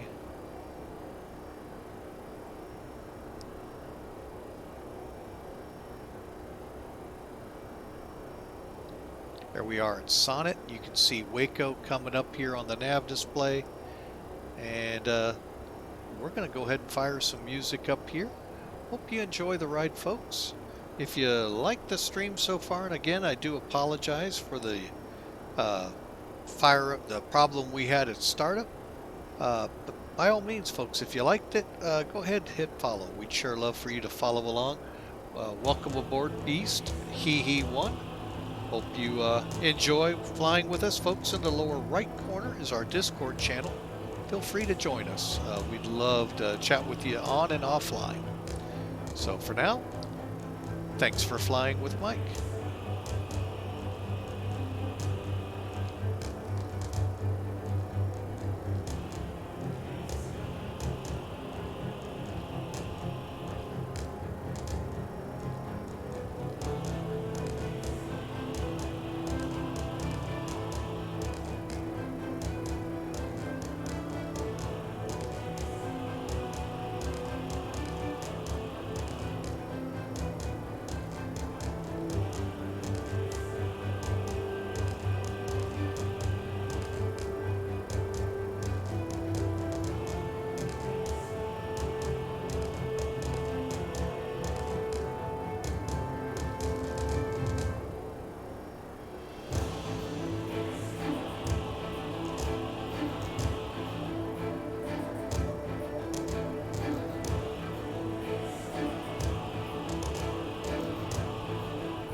I'm back with you folks, but the dog is saying, no, you're not. You're gonna play with me. Oh. I had to kick his toy, and now he's like, nope, you're gonna have to play.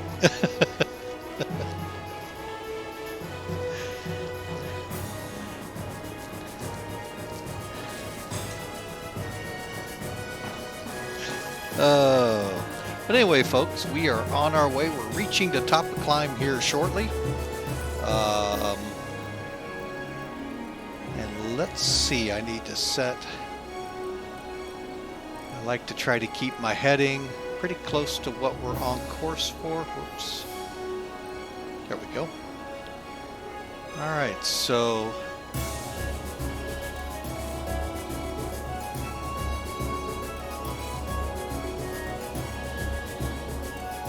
Alright folks, so we are... Why is my screen just not wanting to behave here? There it goes.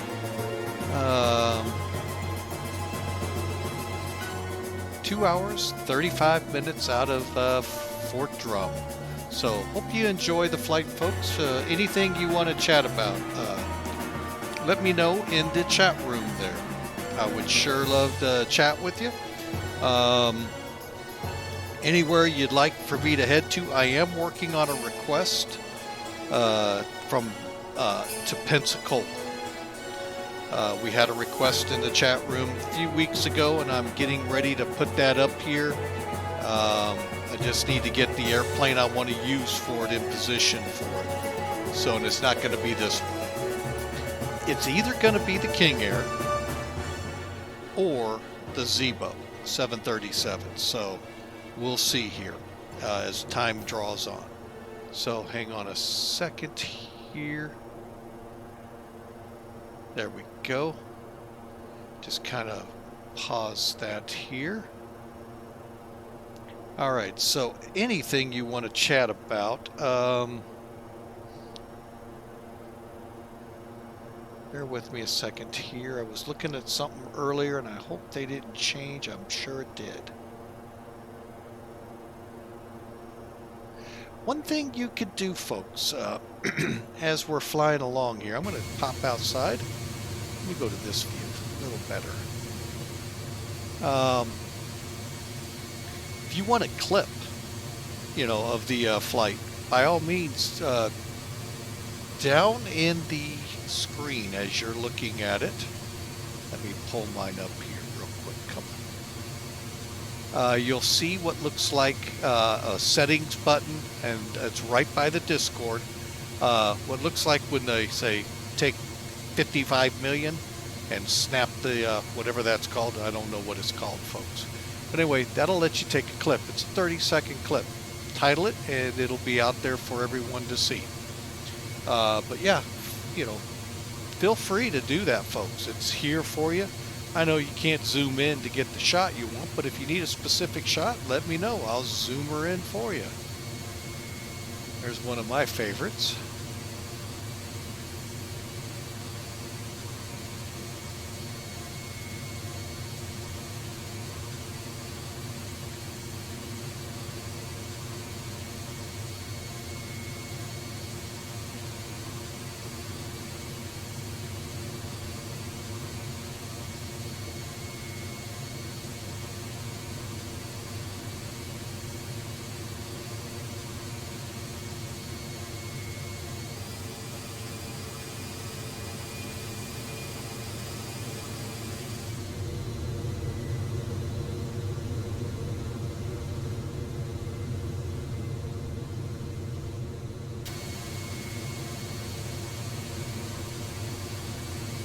Yeah, you can see I've got a lot of different things you can take shots of.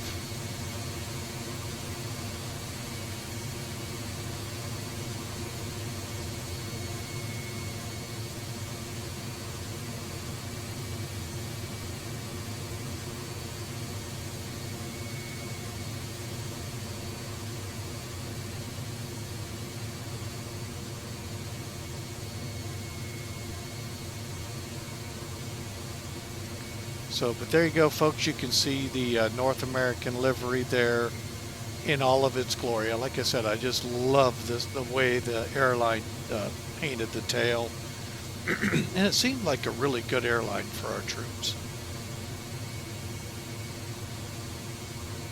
So, but anyway, like I said, if you want to take clips, feel free to, folks. Can't do it with that. Sorry, folks. I was getting ready to take one.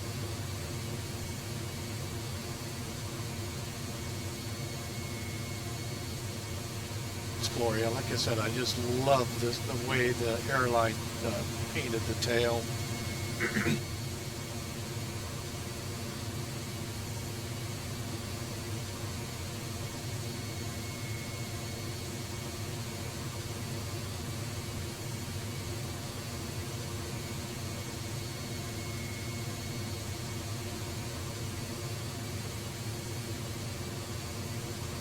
All right, so there we go, folks. We are headed our way to Fort Drum.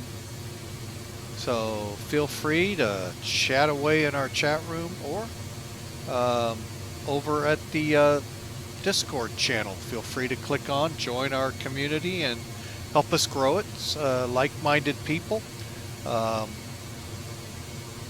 Tomorrow's flight, I'm not sure how that's going to work out.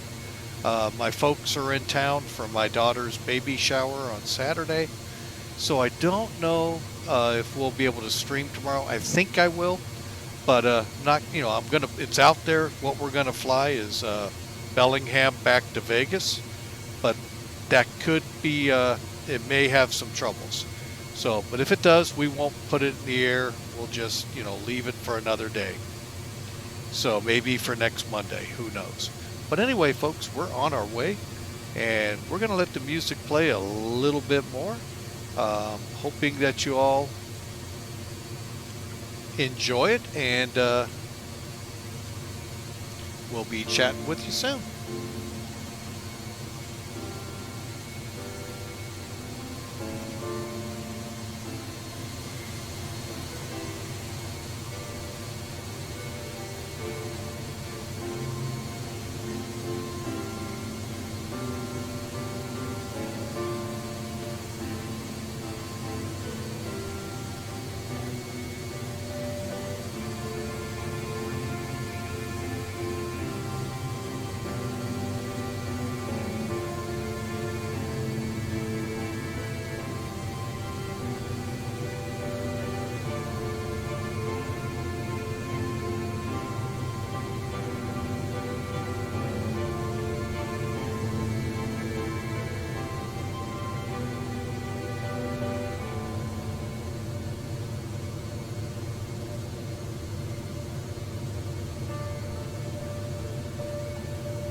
Alright, folks. A little bit of music out there for you, giving you a few views here as we're heading past. We're flying through the Dallas-Fort Worth area right now, headed up towards Hot Springs, Arkansas. Currently, you can see the North American livery out in front of us there as we're looking from the tail. And looking ahead, we have roughly... Oh, let's just do it the easy way.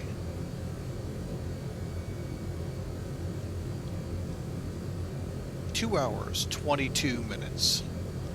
So we'll just kind of keep the music going. Folks, if the music by chance is too loud, let me know in the chat.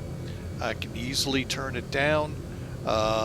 Trying to get it to a level where it's comfortable to hear and yet I can talk, but yet not overbearing.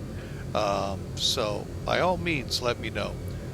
Speaking of music, hang on a second. So we'll find out here as we start up the next song. I got a lot of songs here, folks, from Approaching Nirvana. Really like a lot of their music, and I hope you do too. And we do try to play nothing, well, the only thing we do play is non-copyrighted stuff. The only thing that has me worried, played some thunderstorm sound effects earlier. Hopefully that didn't get gigged by Twitch. We'll be allowed in to fill that problem time we had trying to get the aircraft reset. So if it did, my apologies to y'all for playing copyrighted material, but hopefully it was fine with the people that watch us. So for now, folks, just kind of enjoy the music. If it's too loud, too soft, let me know, and I'll be glad to make adjustments. And thanks for flying with Mike. And you know, we're gonna have some fun here a little bit. Let's get up here. And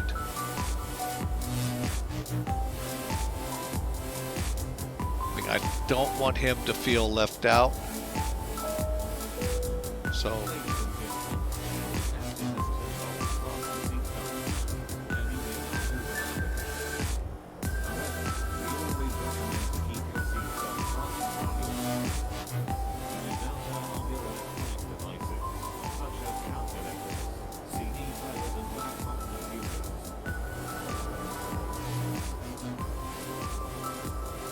now, he was kind of hard for me to hear, so I'm hoping the music's not too overbearing. Set it there.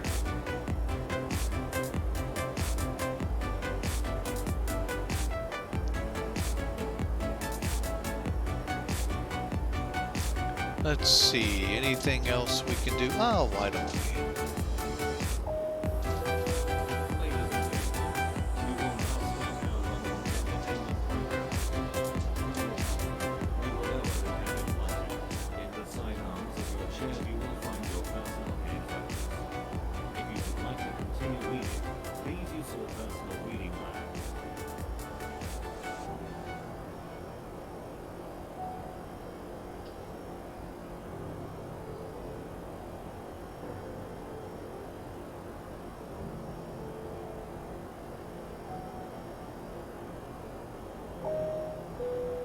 Ladies and gentlemen, the captain has turned off the fasten seatbelt sign, and you may now move around the cabin.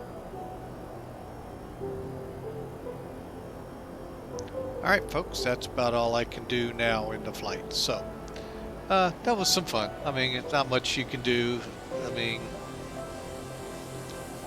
I think the A320 is more automated. I don't have to push buttons like that. Or am I thinking Zebo? But anyway, that's what you get when you fly too many airplanes. But let me go ahead and turn the wing lights off to not be such an annoyance to the people inside the cabin. And let you all get a good look of her outside again.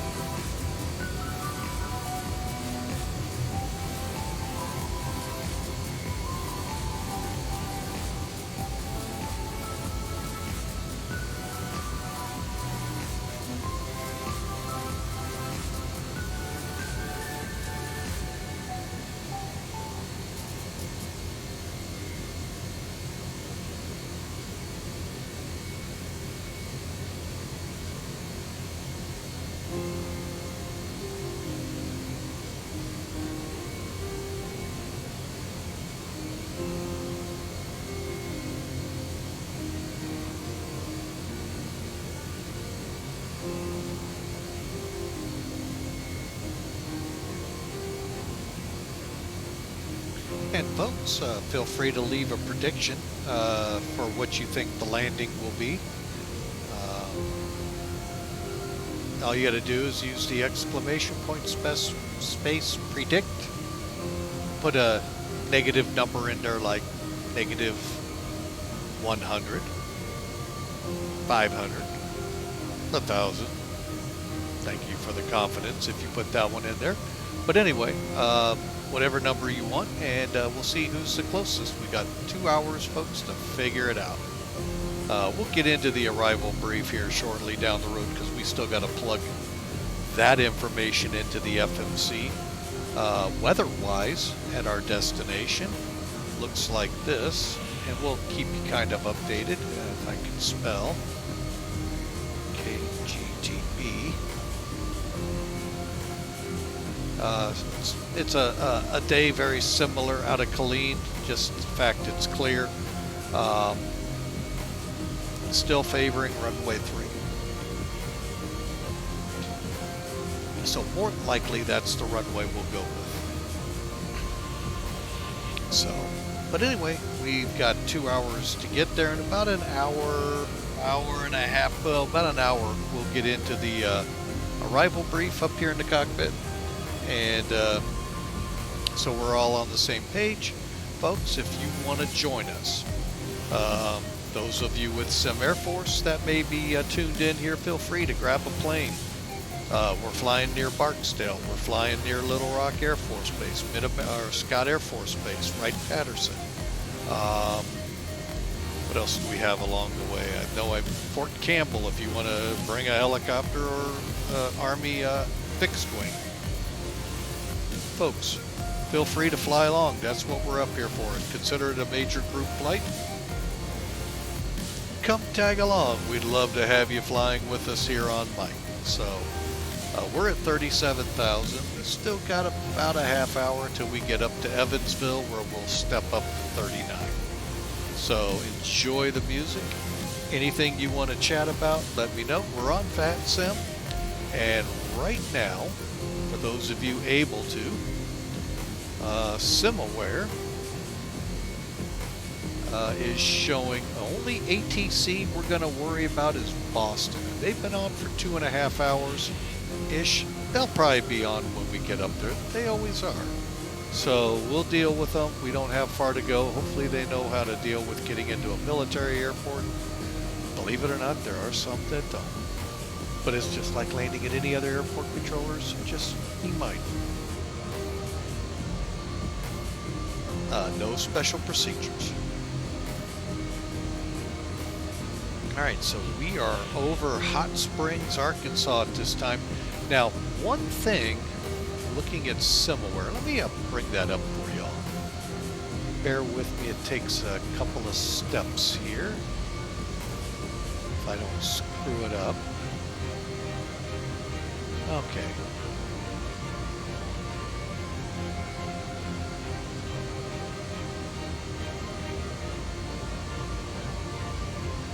Alright, so here's SimAware. Now what is SimAware, people are asking. SimAware is the new VATSIM. I know I can't get VATSIM to load anymore. It errors out every time. I ain't gonna play with it. VATSTatistics, or however it's pronounced, that still works for me at least. Now I've never been able to log into it like some guys say they have. But it still works, folks. And this is SimAware. Here, let me put the website here in the chat. Okay, and it shows everything like you're used to for the most part. A few extra things across the top, but the big thing here is ATC. Make sure that's blue. That'll show you what's alive and well. Here you can see Boston. Here's our flight right here, and here's all the VATSIM flights. Now, if you click, I believe it's that one, it shows the weather. This ball of storms. Hang on a second.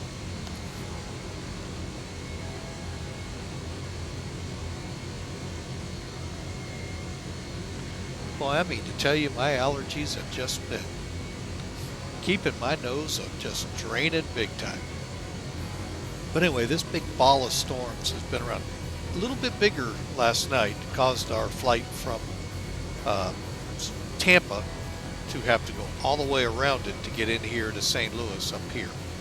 So that made it for a little longer night, but thankfully everything worked out. Plane got out and got back to St. Petersburg.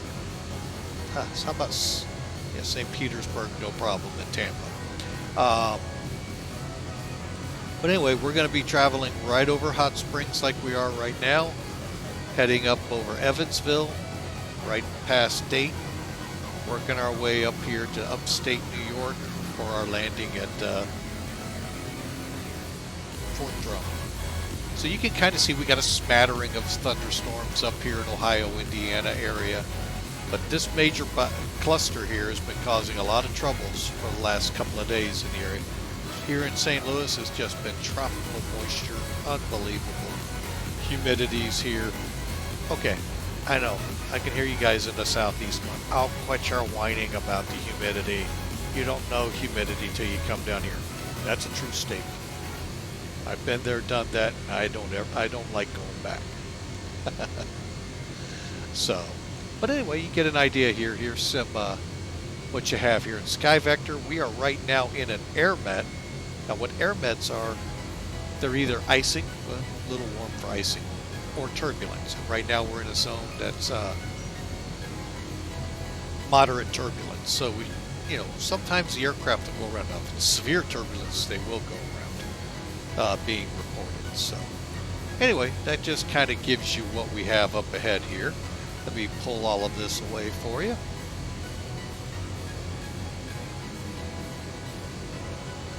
Back to our aircraft, and we'll just continue on, folks. Again, if the music's too loud and you're having a hard time hearing me, folks, I can take it. I'm a big guy here. I can take any criticism. I'll turn her down. So, anyway, y'all have a great day. Enjoy the ride. 2 hours to go into Fort Drum.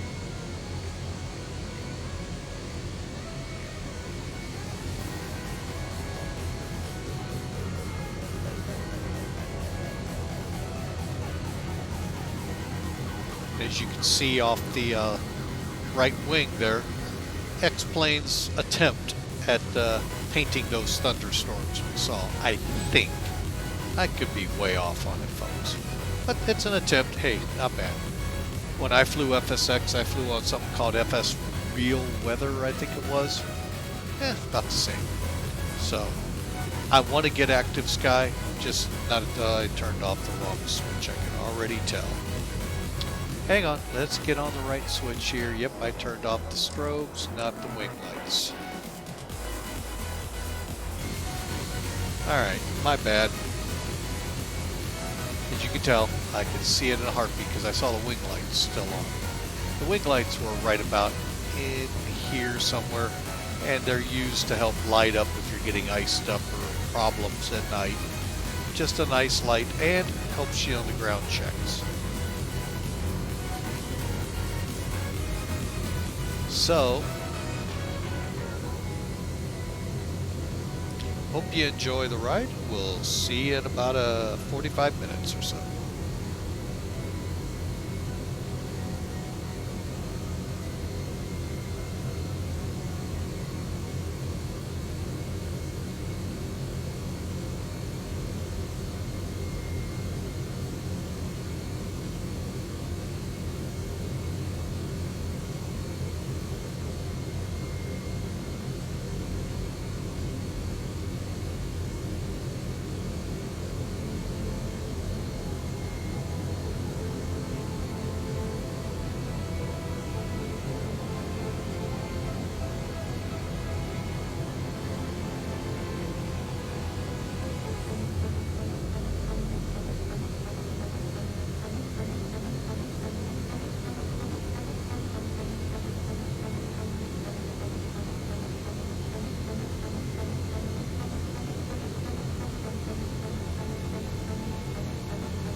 Alright folks, well, I didn't mean to do that, zoom it in so quick on you.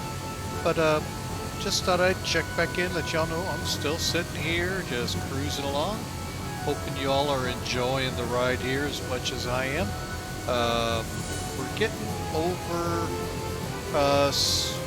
northeast Arkansas, southeast Missouri, southern Illinois territory. Basically what I'm saying is we're starting to get closer and closer to Evansville, Pocketville, or Pocket City. Papa X-Ray Victor is our area where we want to step up to 39,000, and we're going to be checking that here soon. After that point, somewhere between there and Dayton, we'll do the ROD. We'll do our arrival brief, and then from there in, folks, we're headed for Fort Drum. So, hope you enjoy the entertainment, the music. If you do, by all means, folks, we'd sure love you to click follow. That lets us know we're putting on a stream that you enjoy, or at least willing to come back and check us out again on another future adventure. Also, if you'd like, down in the lower right, I believe is where it's at. Let me see here. Yeah, under the Discord icon there, feel free to click on that and join our community.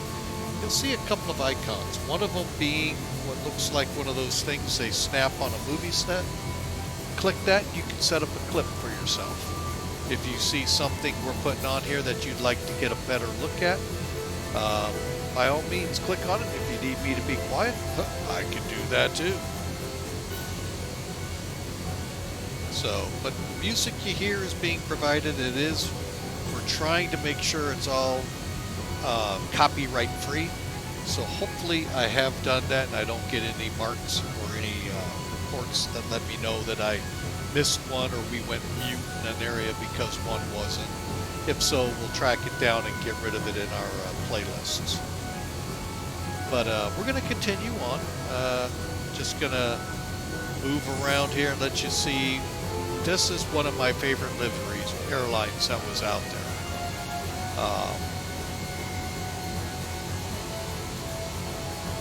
So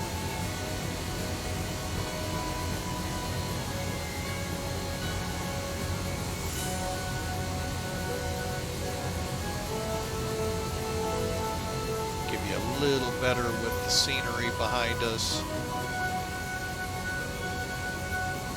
Like I said, we're in some of the flat country of southeastern Missouri and the northeastern Arkansas. I had to think for a second where I was talking. So, yeah, folks, we do appreciate y'all. We appreciate everyone that follows us.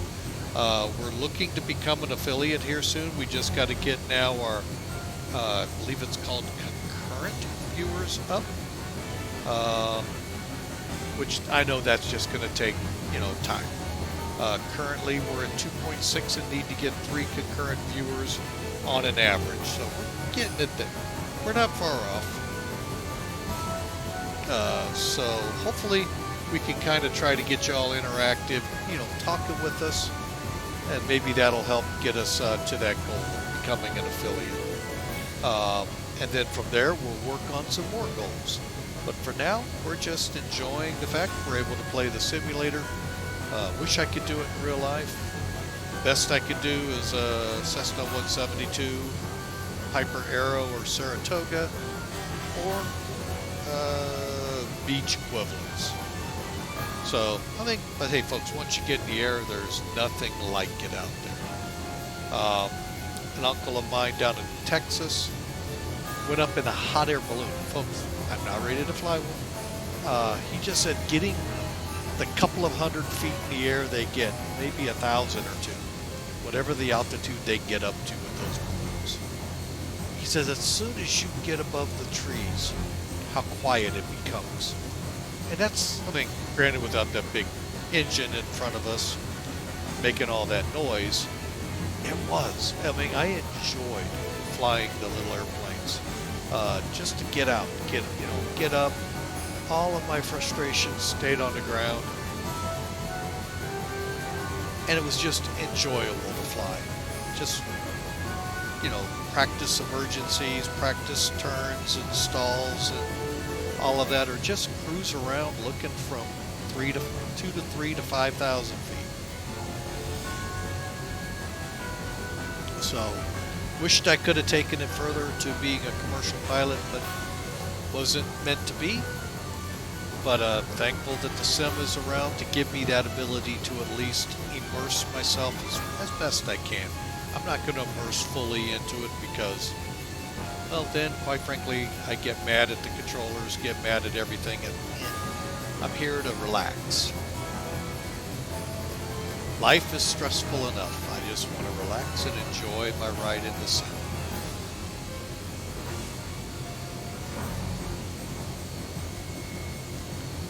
Alright, so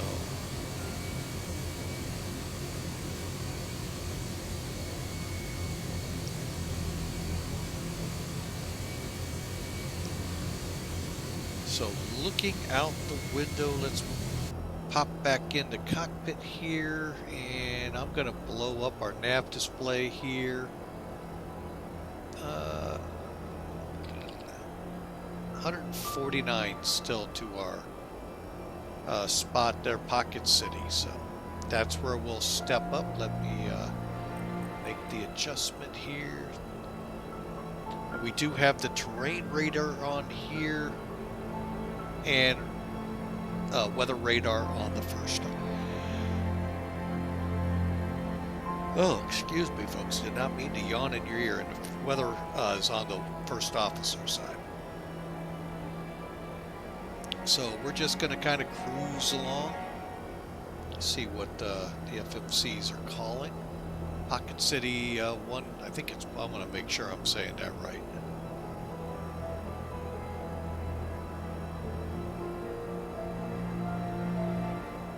Okay, Pocket City VOR. Okay. That just, you know, you always get that feeling. Am I saying it right? But according to our FMCs,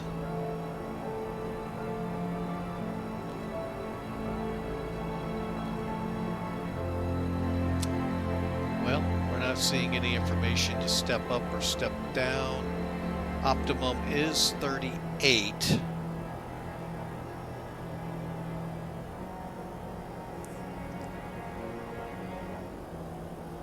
And we'll see how it is in 100 miles. But if that's the case, we'll still come up to 39.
Looking at Similware, I see that spotty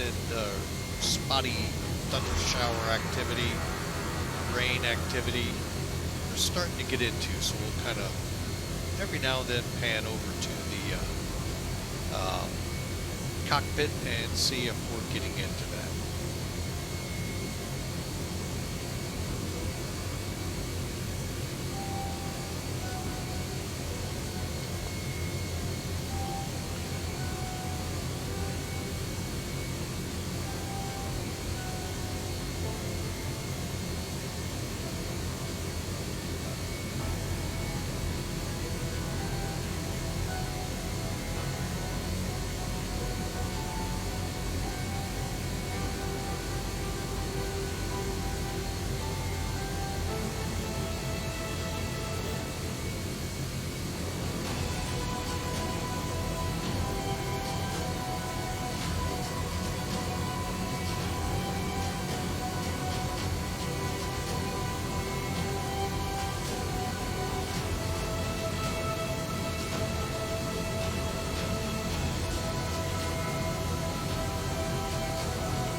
Alright folks, and as you look out the airplane, you can see we're starting to get over that cloud deck with the smattering of thunderstorms from here pretty much up to, I think, hang on, let me see here. Well, at least up through Cincinnati, pushing up, looks like well up past Dayton. Yeah, it goes all the way up to Lake Erie, so, we'll see this below us all the way up. We do have some centers starting to join in here. Kansas City, we're just on the southern edge of not entering of their territory, outside of their territory. We're above Louisville's approach, and so far Cleveland and Indianapolis have not come up. So we're just going to continue on. Boston remains up, even though they're into almost 2.5 to 3 hours of being online. But hey, who knows? We'll see what happens as we get closer. And that ball of thunderstorms just keeps seeming to kind of die out, but then it's starting to build back up west of it. So, man, Louisiana, southern Arkansas, Mississippi, wow. You guys are definitely getting drenched.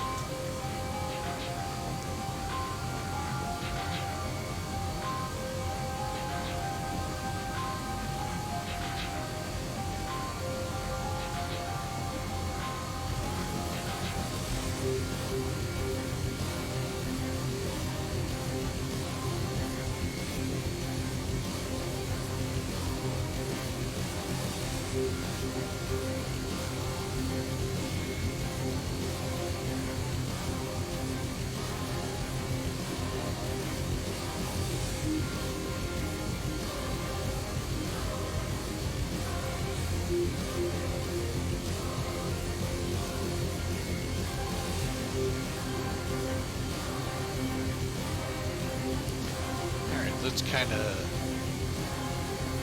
continue to get a feel for what we're dealing with into Fort Drum.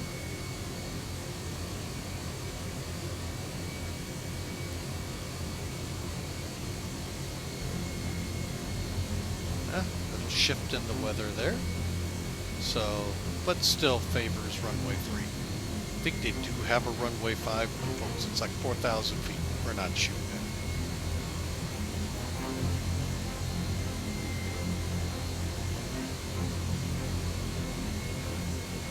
So, but anyway, folks, we are working our way into that direction.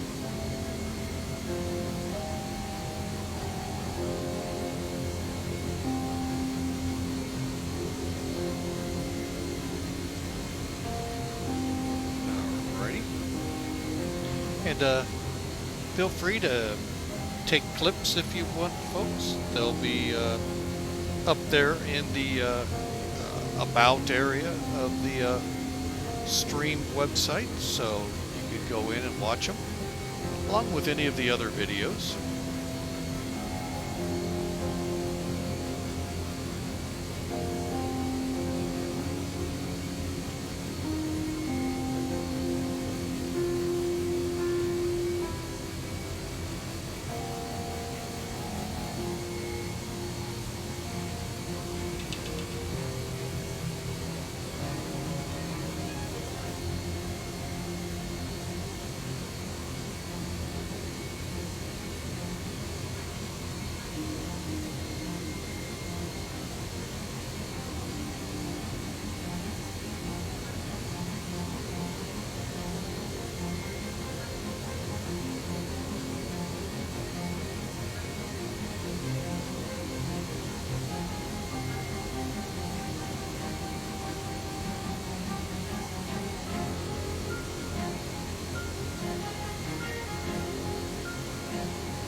folks. So we are getting close to Pocketville. Actually, I think we might have just crossed over.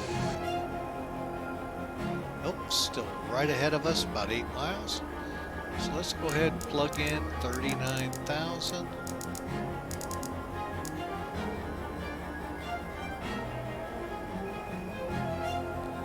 I always try to remember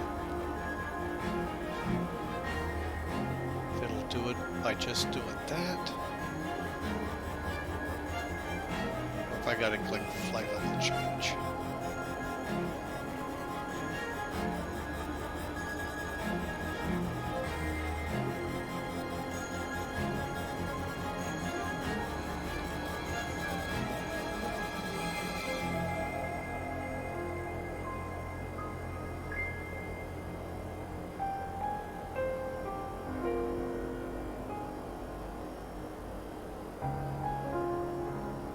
Okay, now it's 657 miles out. We're climbing up to 39,000. We're going to remain at 39,000 for the rest of the flight. So hang on a second.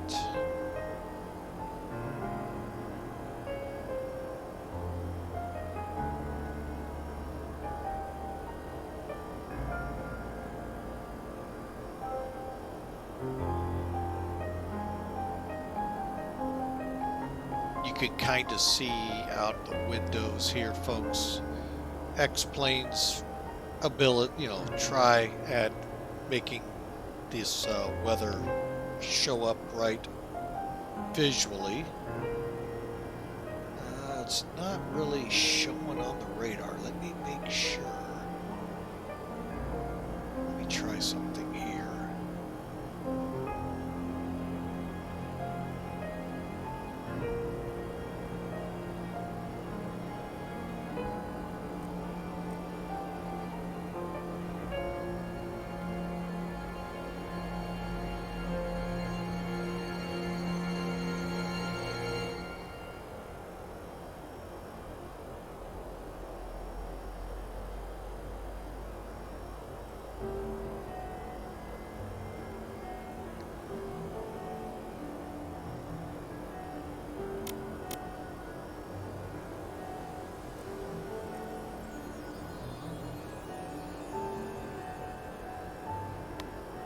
Alright, so let's just see if it'll paint it out. I know I get it every now and then, so let's see. So here we go, folks. We're continuing on now out of Pocket City. We are level at 39,000 feet. And looking at our trip, looks like about an hour and 17 minutes to go. So what we're going to do as we traverse from here to Dayton, we're going to let this song play out. And then we're going to get into the arrival brief. Not much to it. It's pretty much just the ILS approach. But still need to get into it, get it put out there so you all see what we're doing. And then continue the flight on. We still got a good 600 miles to go, so 634 to be exact. So we'll just kind of keep cruising along here, folks.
Alright folks, like I said, we'd be back with you. Okay, song late.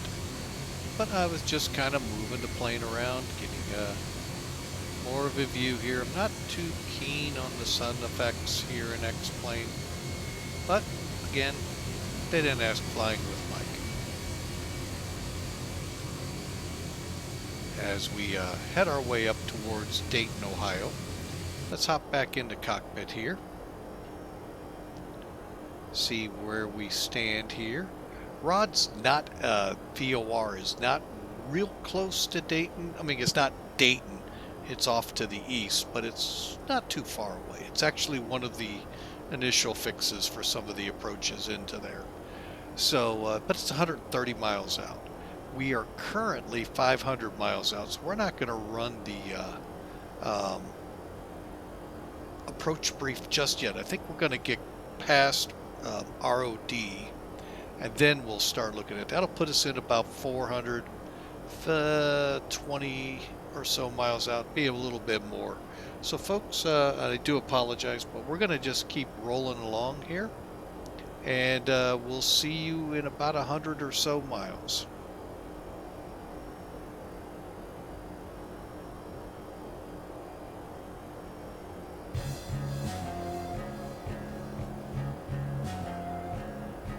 And again, if the music's too loud, too soft, let me know. I can go either way with it. But for now, just kind of relax as we're trying to, as we got about another hour and 6 minutes to go to Fort Drum, New York.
I have nothing to say, sir. Oh, the flight attendant on here.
All right, folks. We're getting kind of close here. We're about 60 miles out of Romeo Oscar Delta. Still not showing any rain. Hang on a second. What do we got showing up here? Little blips over here of supposedly higher terrain, because this one's set up on terrain.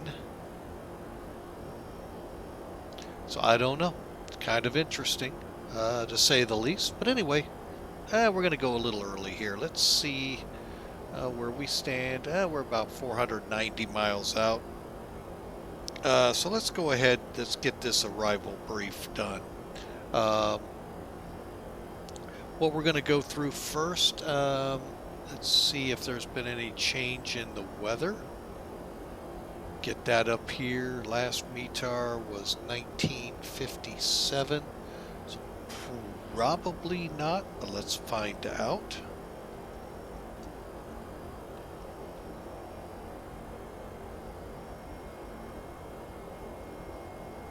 Still on the same weather. All right, so let me get some things lined up here.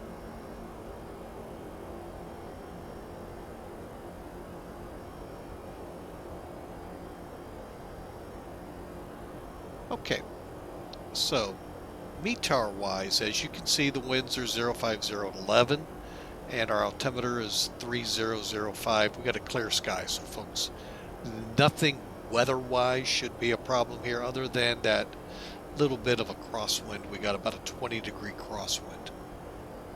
So let's get right into it. Now, according to Sim Toolkit, let me pull that up for the moment. Just pushing on.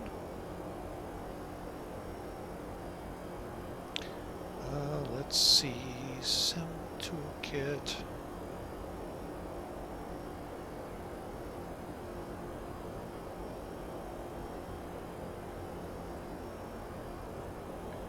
Okay, so we got Sim Toolkit up.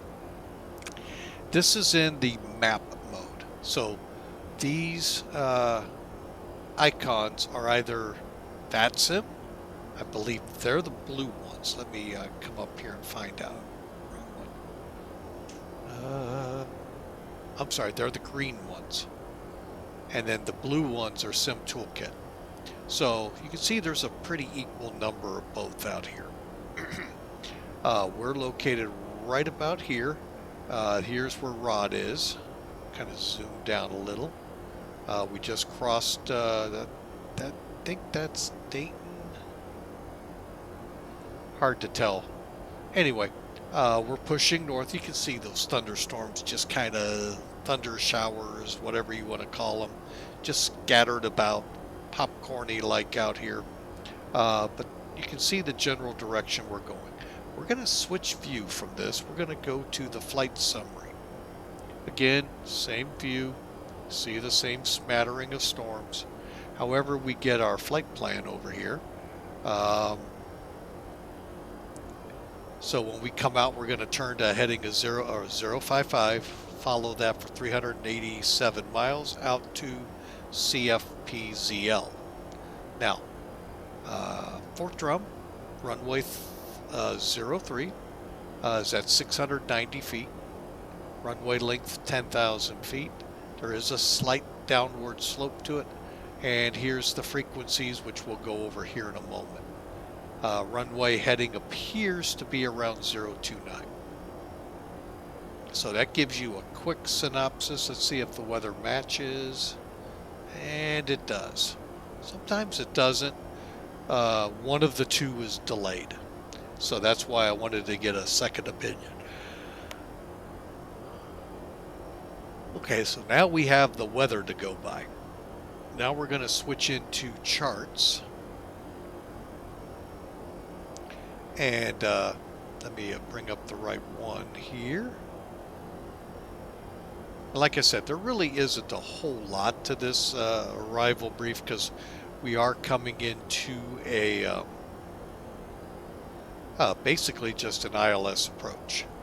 So there is no star into the location. So for our ILS approach, we are going to be on runway 3. I'm just always nervous that things aren't showing the way I want them to. This one is. Okay, so runway 3 into the Fort Drum area. Across the top, you got the identifiers, the dates, ILS localizer, runway 3. Okay, then you have your frequency line. If those all come up, that's hopefully what they would go to. But where we start getting to be what we need is the localizer frequency. That's 108.5. 029 for the final approach course. Now, Kimbo. That is where, let's see, we have to either be on the glide path or at 3,000 feet. Otherwise, we have to go around. Today, we're visual, so we won't have to worry about it, but we still use that as a backup because I'll have the ILS on to help us coming down anyway, and we'll probably still be on it till we find the runway. They can be elusive in X-plane, or at least I've found. So that's what we're going to be focused on there. Then our decision altitude, that's when we actually have to make the go, no-go, is 957 feet MSL or 272 feet above the ground. Either one, it's the same number. The airfield itself is 690 feet above sea level. Our touchdown zone is 685 feet. So, do your math, you'll come up with that. So, if we decide to go around or told to go around, missed approach procedures are climb to 1,200 feet. Then continue climbing in a left-hand turn to 5,000 feet. Direct the ART or Watertown VOR. That's identified 109.8. So as you look at the picture here, we come in from Joggin to Kimbo. Remember, our first decision has to be made. Then we get into the decision altitude, which is gonna be somewhere in between Remy and 1.6. That's when we'll make the final do we go, do we land. If we go, then you can see we come out here to ART and we can go right into a direct hold. It's a real easy hold. And we hold at 5,000 until directed by ATC. If ATC is there. Probably will be. It's Boston. Boston never goes down. Okay, so again, here's vertically what we have to do. So jog in, we're going to want to be at or around 5,000 feet, 3,000 at Kimbo, Remy, and then our two visuals here. Then this is what speed we need to maintain to keep the 3-degree slope, or vertical speed. And then the times from Kimbo to the missed approach point. Again, on speed. Get back to that chart in a minute.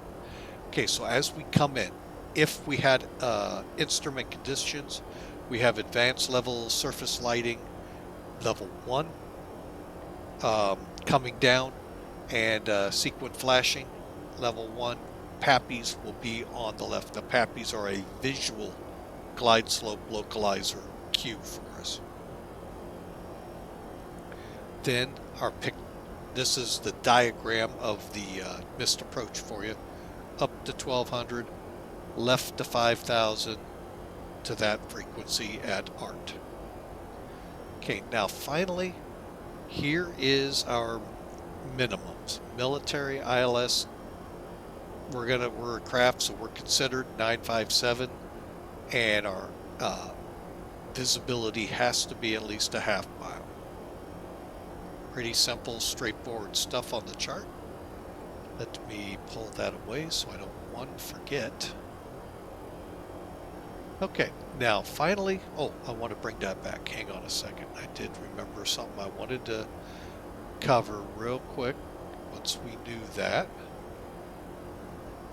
Okay, so our speeds. Remember how we were talking right in here, the speeds, and then how much time it takes. So our approach today in the 767, we're landing at 130 knots. Our V approach is 135. So what we're going to do is we're going to use the 140. So it's 743 feet a minute descent. That'll keep us on the 3% glide. It should take to go the almost 7 miles from Kimbo to missed approach, which is right here by the runway. Almost 3 minutes, 2 minutes 57 seconds. So that gives you a time. So if you're in the soup, if at 3 minutes you're not seeing that runway, highly advised you go around, because you don't know, are you on track? Are you on vertical track? Is there a house, a building, a tree in front of you? What? So it's highly advised you go around, and it is mandatory, by the way. So anyway, there's that and that. And again, our V speeds that we're going to be dealing with at this point appear to be 130 for the reference speed, which is our landing speed, and 135 for the actual approach. We'll probably carry 140 so we can do the 743 feet a minute, and we'll be coupled on the ILS till we see the runway. And then once on the ground, we're going to we're going to be exiting hopefully at Kilo, getting on Juliet to Alpha, and we'll be parking right in front of the control tower / fire department / base ops. So that's our goal. We'll see if it happens, because we don't know how this airport's painted yet in X-Plane. I'm still kind of leery that it's going to be painted from the world of Flight Simulator, not 2020, but the old world where military installations were just a runway, and that's it. So we'll see. I mean, they did a good job with Fort Hood. We'll see if they do a good job here. So, folks, we're currently, the only thing left to do is basically program our FMC. So all we'll do is go to the departure arrival page, ILS 3, there's no transition, select execute. Then I'm going to go to the legs page, make sure we match up. And before I do that, and you all can go over to Sky Vector, I can bring that up for you.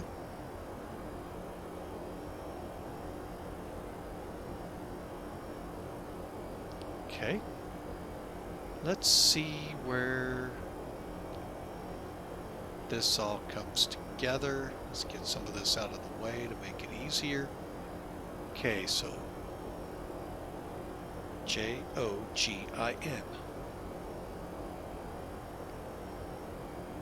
Hopefully. Oh, perfect. So we just go to here and onto the runway. Cool. So we'll go. And there. Execute. 3,000. Above 5,000. We'll be at once. Okay. Speeds are good. 16 miles at 170. I'm going to put us at about...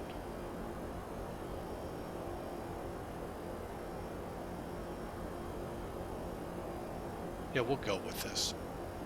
I'll probably be managing speed anyway, so I won't have to. So there we go. And we're still not within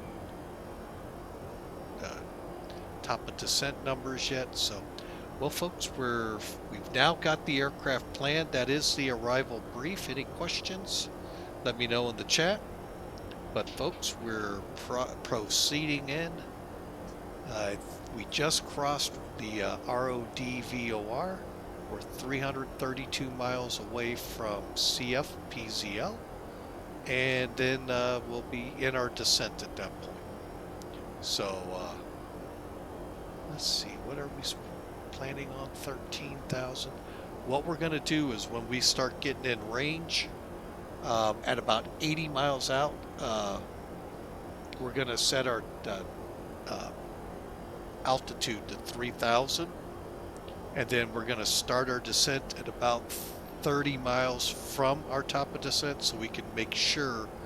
I want to be crossing CF-PZL at 13,000 feet. So I want to make sure that happens. And 5,000 at a minimum into Jogin. So let's go ahead, get back to some music, and enjoy the ride in.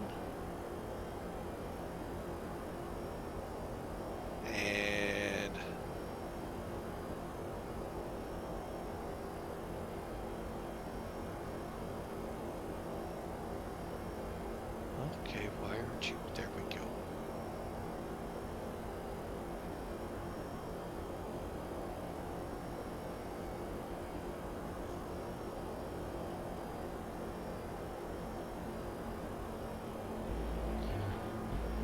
And we'll see you a little later along the way. Maybe about another 100, 200 miles down the way as we get closer to the top of descent.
check.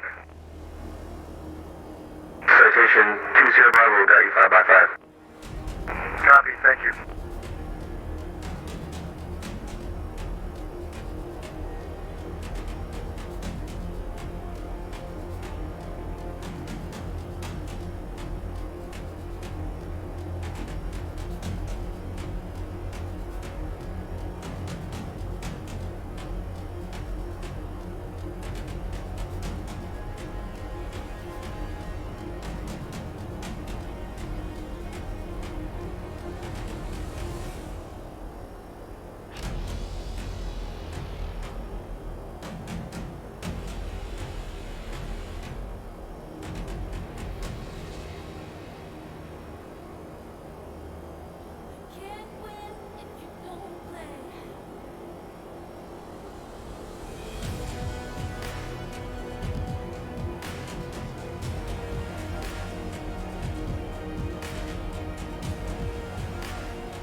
Alright, ladies and gentlemen, we're back. We're over Lake Erie. And let's hop into cockpit because we're getting kind of close to things here. We're 73 miles out, so let's start that checklist here at 80 miles from top of descent. We're going to skip over the seatbelts till we get below 25,000 feet. But we are going to get the FMC set up here. So stand by as we do a quick update and the weather. Actually, we'll do it all around.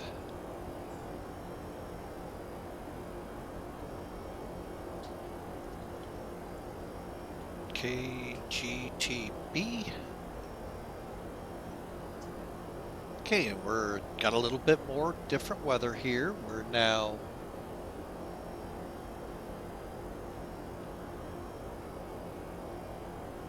as of 2056, so we're about 20 minutes old. Not even that, 10 minutes old. We're still clear skies. Winds are now 040 at 9s, a little less of a crosswind, and barometric pressure changed slightly. So we'll get in here and start programming this. Let me pull up my Kgrk program real quick.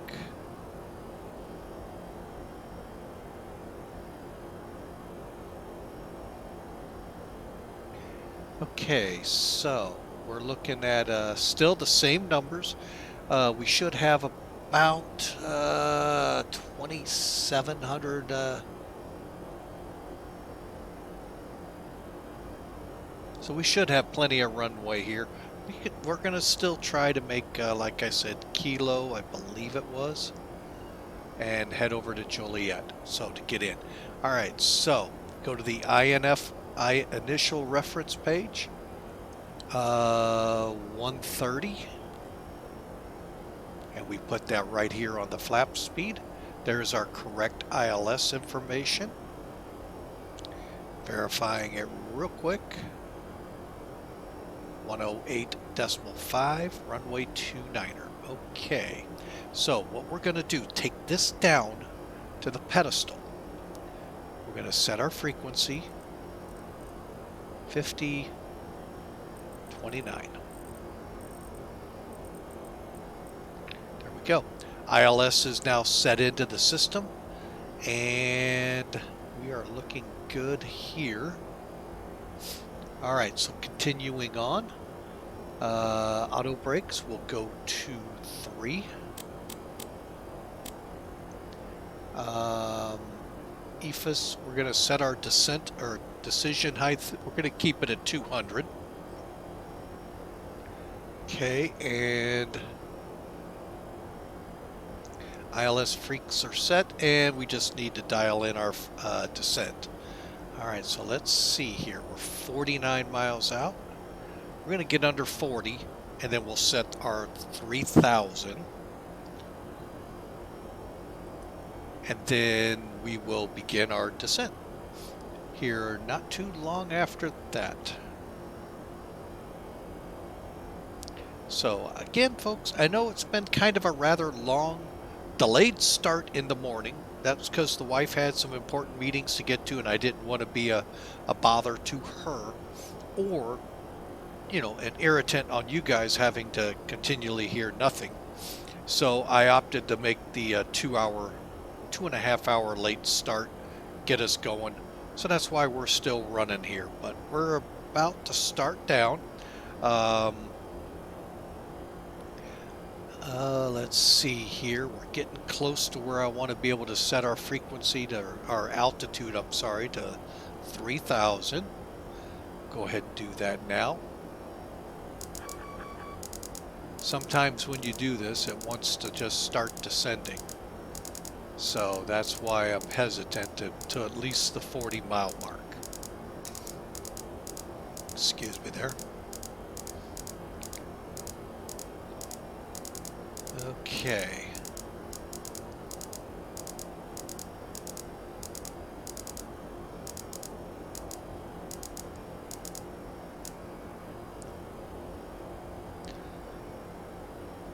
All right, so we are set.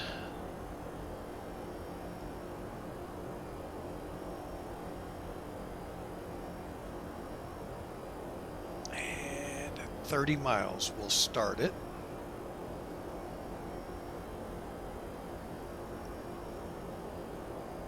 Give us just a couple of minutes here to look outside the plane again.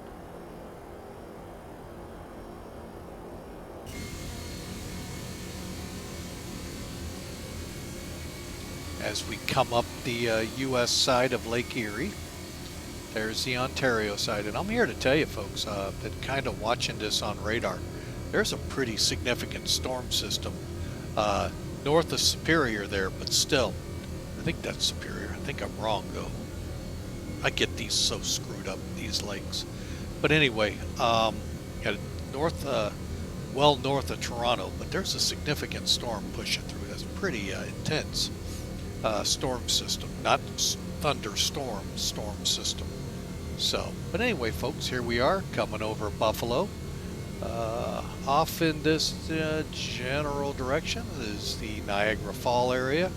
Beautiful area. If you ever get a chance, go out, folks. You'll want to stay on the Canadian side. You'll be facing the falls that way, but if you're on the U.S. side, you'll still get a good show.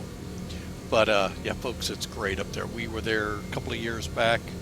Enjoyed that. I mean, just beautiful. Be ready to pay a pretty penny. It is a touristy trap, but you know, folks, hey, it's God's display of on display for you there. So, all right, so we're back in. We're well within 30 miles now. We're within 20, so we're going to go ahead and do a flight level change to set our descent up.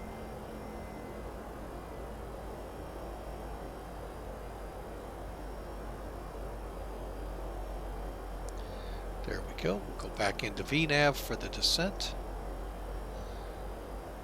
And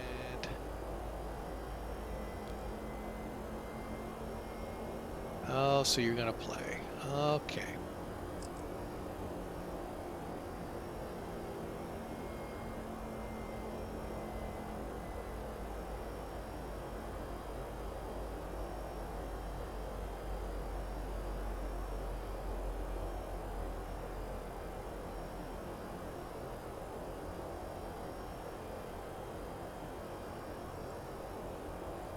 Okay, so we are starting down.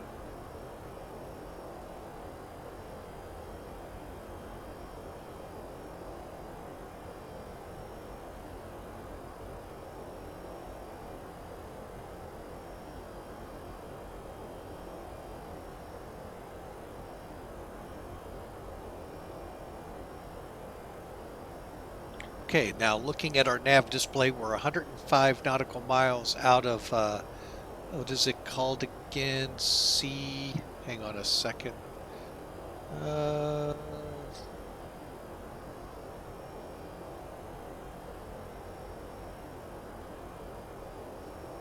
CFPZL, Charlie Fox Pop Zulu Lima.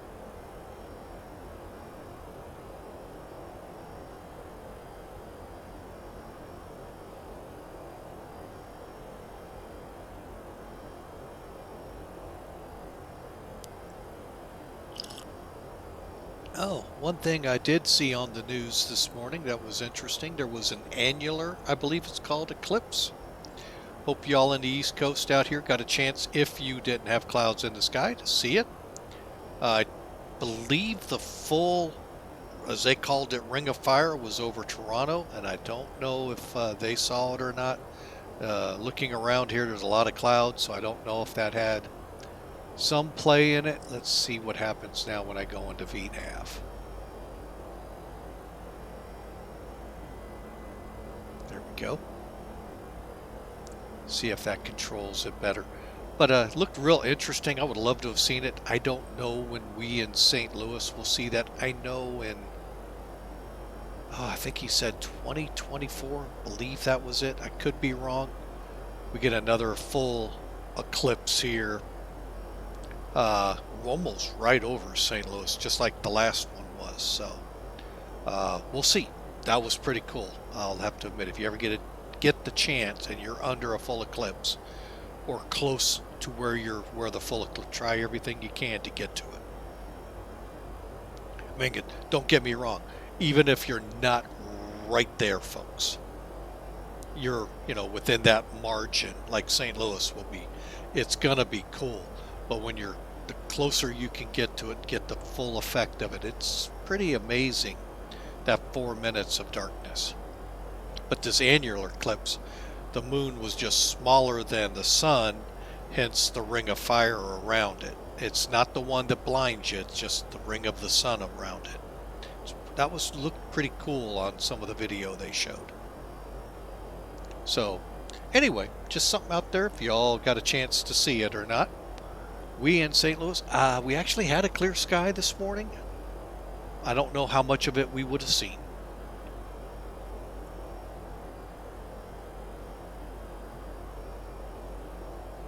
Okay, well, let's get back to the flight.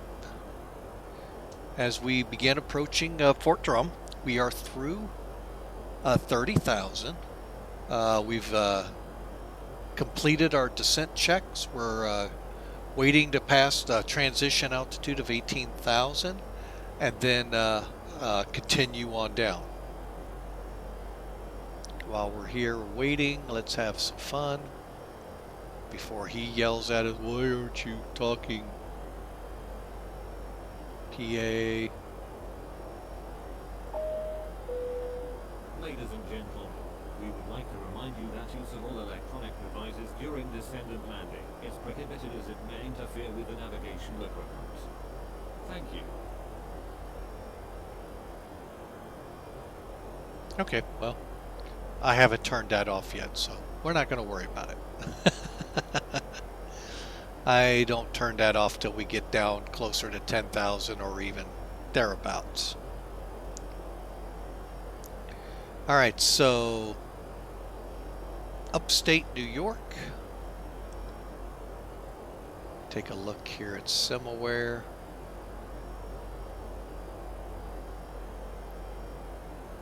Man, this guy has been on 4 hours.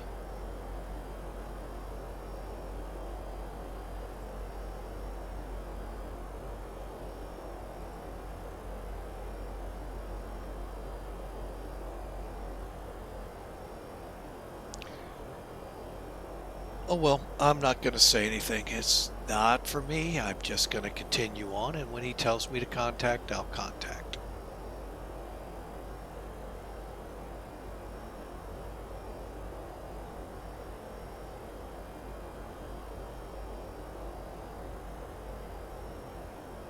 Okay, one thing I haven't been remiss in doing, let's take a look at our... Okay, so we've done all of these. Pressurization set, airspeed bug set, altimeters will be set, and recall for the check. Okay. And again, let's go here. As we come through 27,000.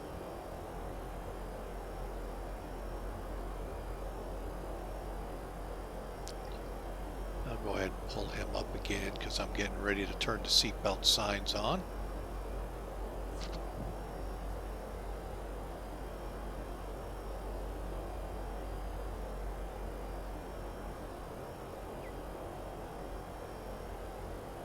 Alright, so let's go ahead. We're going to also kick the wing lights on now.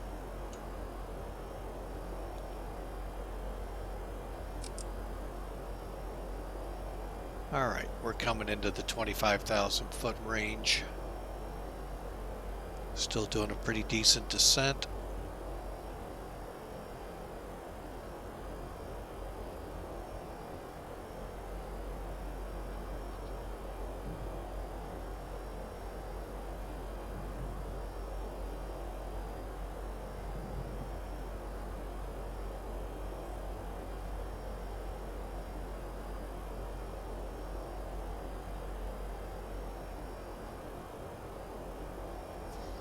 Okay, there's 25. Let's go ahead, turn the seatbelt signs on. Ladies and gentlemen, the captain has turned on the seatbelt sign. Please return to your seats and fasten your seatbelts. Thank you.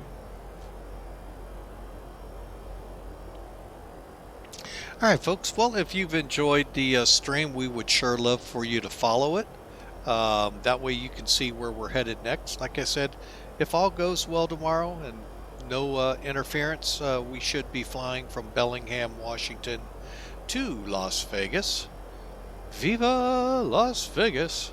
But we'll see. And that'll be with the A320. For now though, we're going to concentrate on getting in with this bird.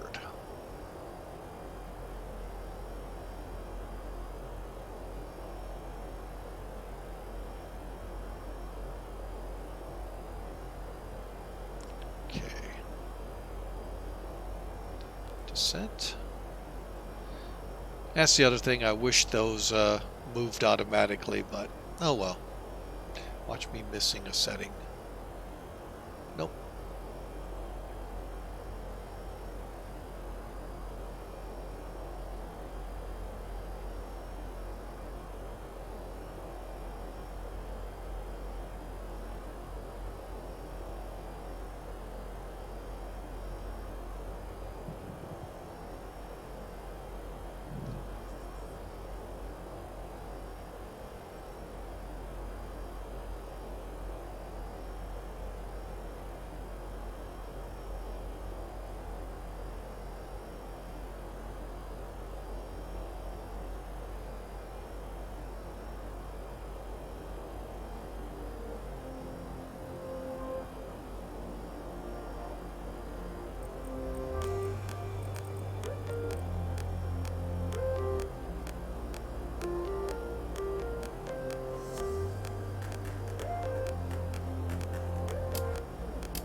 Alright folks, we're going to go into a sterile cockpit now. We just crossed transition level. Coming up here along whatever lake we're running up on. I get them all screwed up, so... Alright, so let's see here.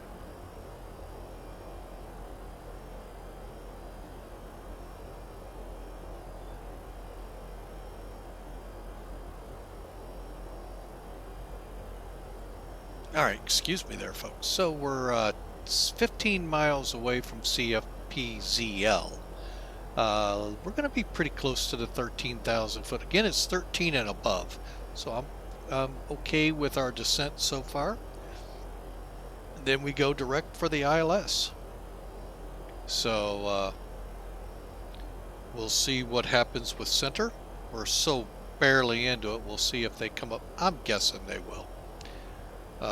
But who knows? Maybe he's too busy with approach and all of that in at Boston. Who knows? But anyway, we're going to stay focused on what we've got ahead of us. 15,000 feet we're coming up on. So, trying to make this as good of a landing for y'all. We should be on the ground, folks, in about, well, less than 20 minutes. So we'll see. And we'll go ahead and do our in range to the Army field. Fort Drum Unicom. North American 18.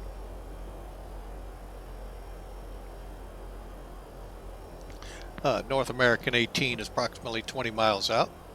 Should be on the ground. No, sir, only need fuel. We'll give you that on the ground. Copy that. Okay. All right, so now we're looking at 13,000.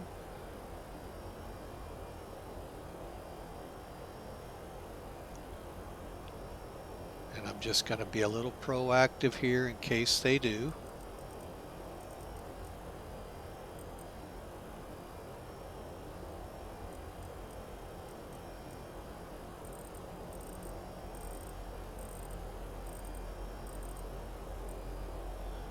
Double checking. Okay.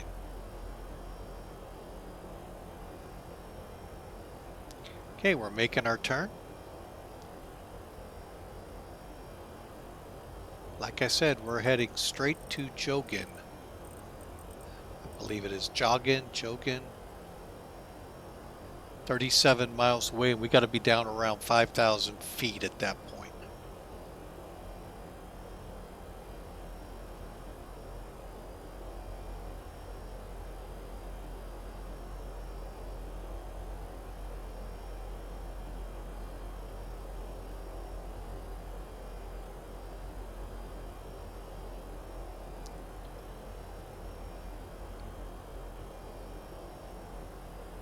Okay, so let's go through it.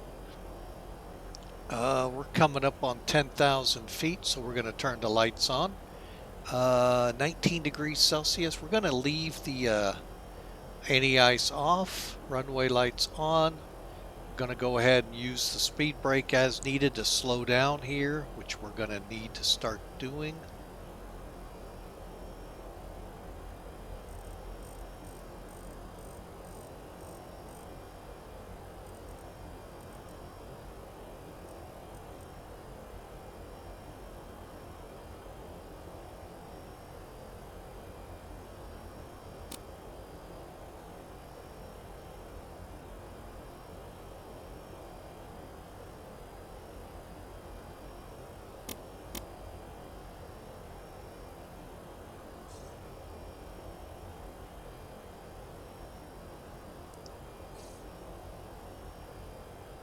Alright, speed brakes out.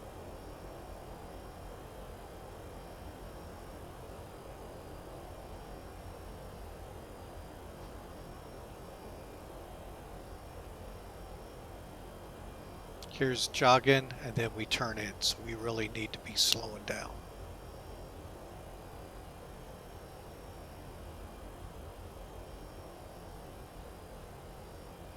Okay, 9,000, so let's get up here, get these lights on.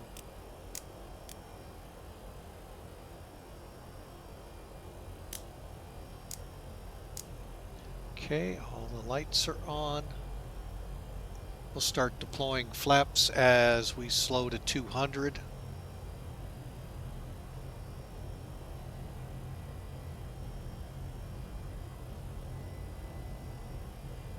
Okay, and we can move those up.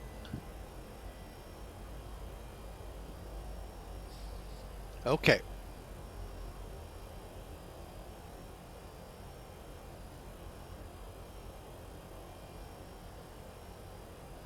And what I'm going to do, 20 miles out of Joggin, which we're almost there, we're going to go ahead and dial down. I think I will bring you up to 5,000. Just to be safe. Okay, one more check here to make sure. 108.5, 229, 29, 108.5, 29.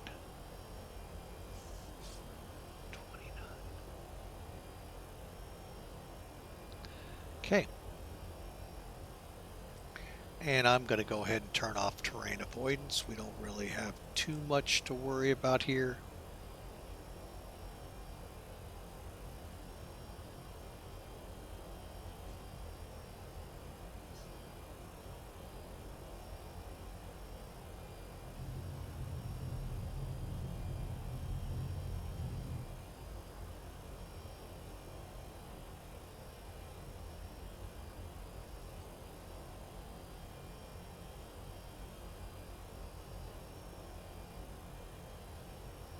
Okay. We're just waiting for the ILS to come alive. Goal is not to be lower than 5,000 at Joggin.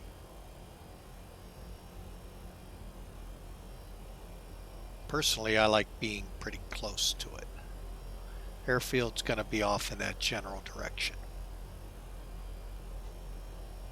Okay, let's dial down to 20. All right, so we're at 220.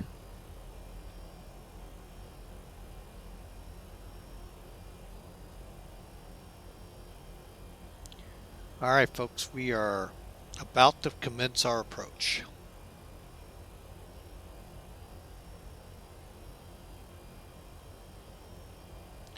Okay, glide slope appears to be responding.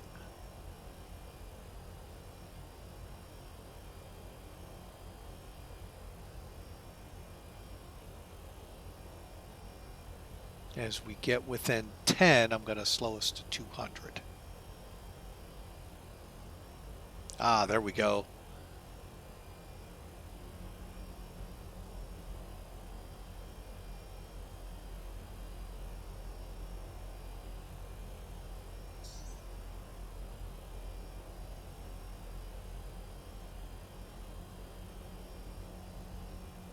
Really wish we had a nav rad page.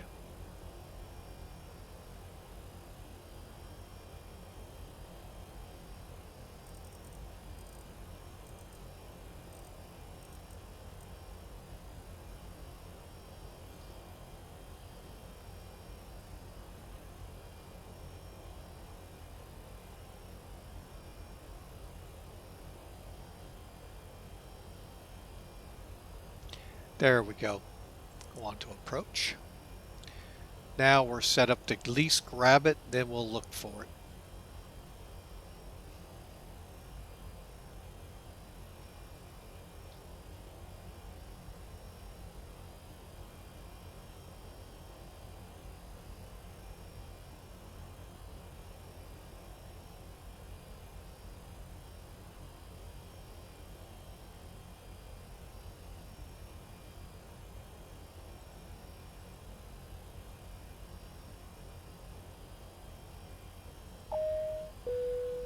Ladies and gentlemen, in a few minutes our aircraft will land at the destination airport. For your safety, we ask you to remain seated until the aircraft comes to a complete stop and the fasten seatbelt sign is turned off. When preparing to depart, please make sure to take all your personal belongings with you. Attention international travelers, if you are continuing your flight, follow the signs to international transit area.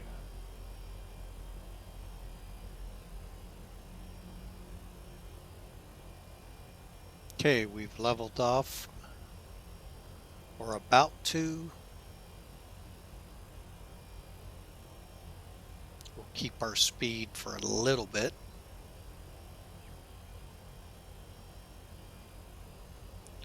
Okay, so as we turn final, verify localizer glide slope. We have MCP approach on. Landing gear will go down when the glide slope starts coming down, which it's about. We're going to wait closer to chemo. Flaps set as required. Flaps 5.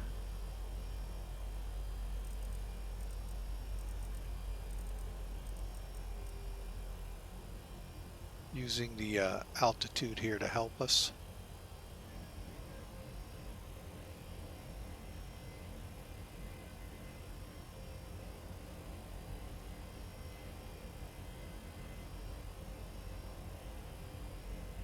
Okay, we should be on localizer. Like I said, chemo is when we're going to deploy landing gear. Got a feeling I have the runway in sight, but let's get in a little closer and make sure. There's 5,000. Let's go to flaps 10.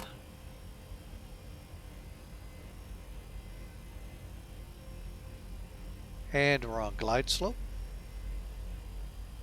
Okay, port drum traffic. Reach 18.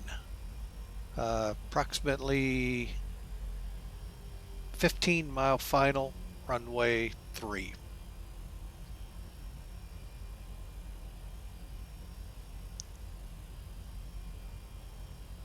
Yeah, I'm pretty sure that's the runway in front of us, so we'll kind of carry this down, at least to where we get the landing gear down, and then we'll take over. Okay, lights are on. MCP set and all active. Speed brake. We can now go to armed.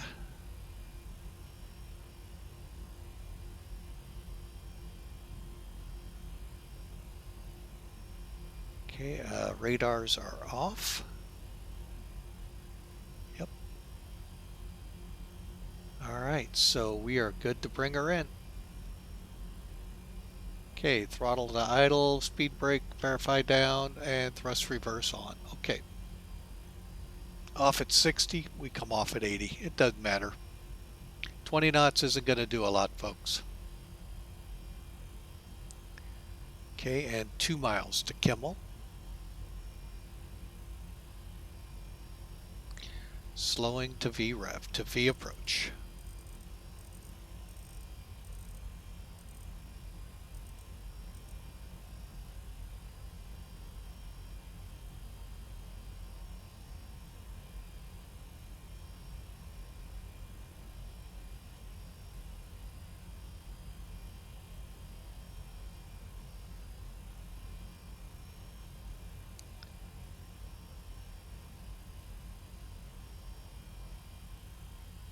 Gear down.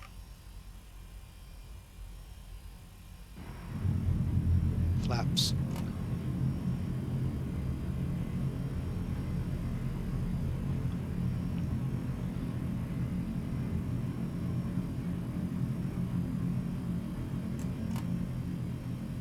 Flaps 25.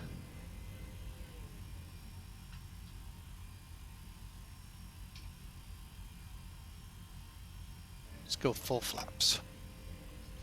All right, folks. Gears down, runways in sight.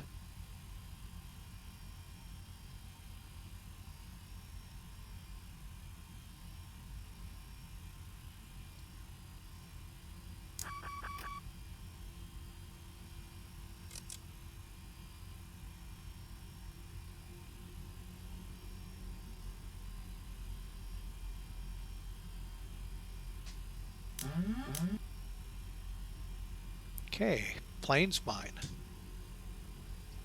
Easy, girl. Don't start that.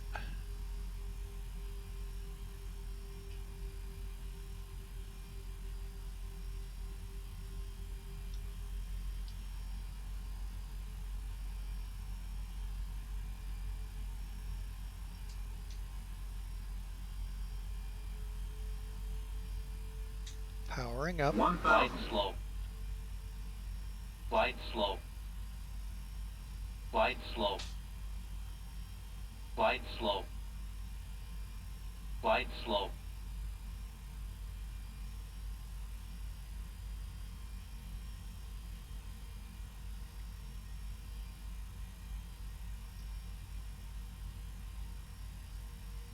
Okay. We are lined up. Slightly high still. And now we're gonna couple easy, not too much. There we go. Get her on glide.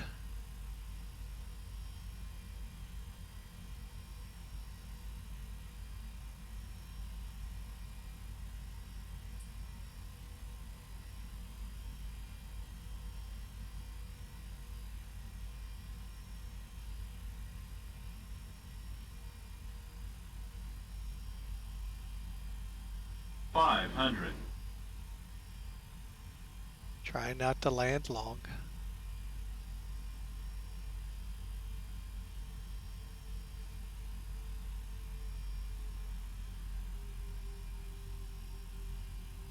Minimums. 100. 50. 40. 30. 20. 10.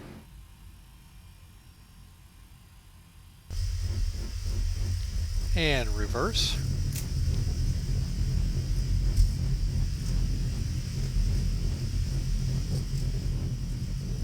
Spoilers deployed, brakes are on. There's 60. Brakes off.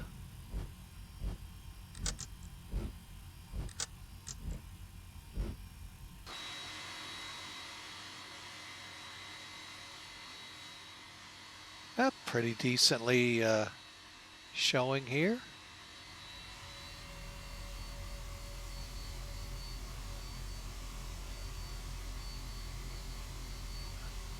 Oddly, and I know it's hard to make fun of it. There wouldn't be KC-10s here, but hey, whatever.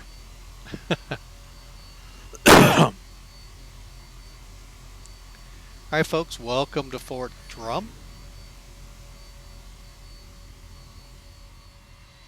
We're off at Kilo.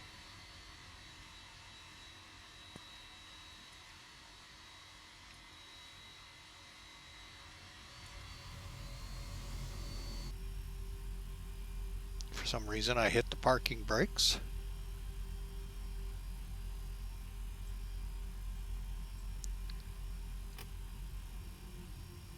All right, let's get the flaps up. Landing lights off.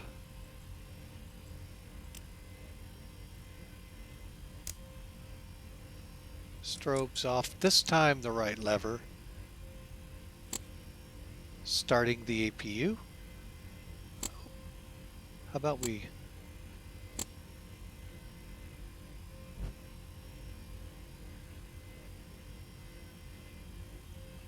Okay, so what we got to do here, folks, we got to make our taxi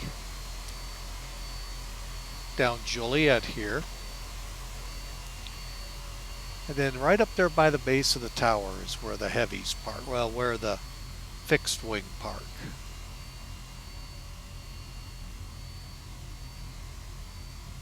I got a feeling it's where those DC-10s are up there.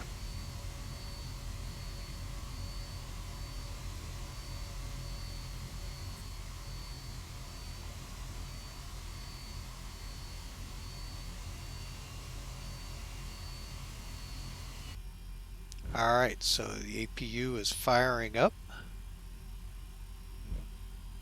Flight directors can go off.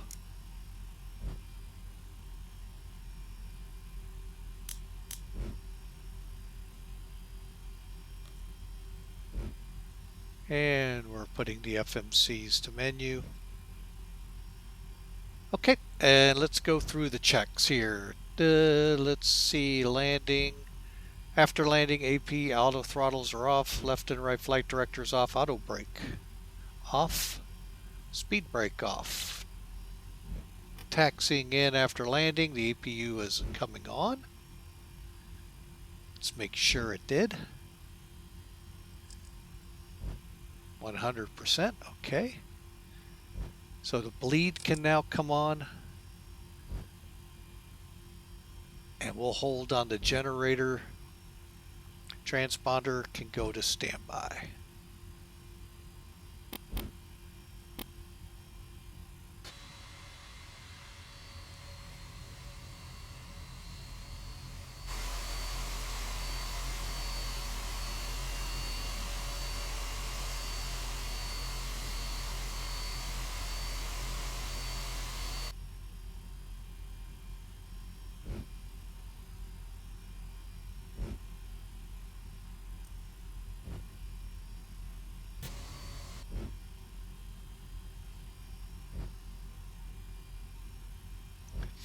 Okay, transponders at standby, flaps are up, and we'll put the generator on once we're closer to the stand.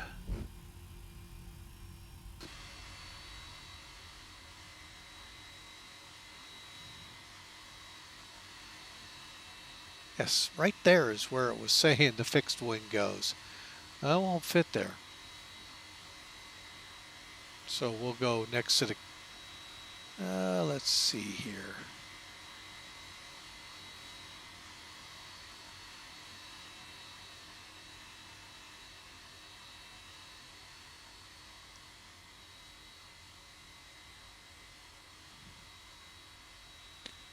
All right.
Yeah, because technically we should be parking right here, folks.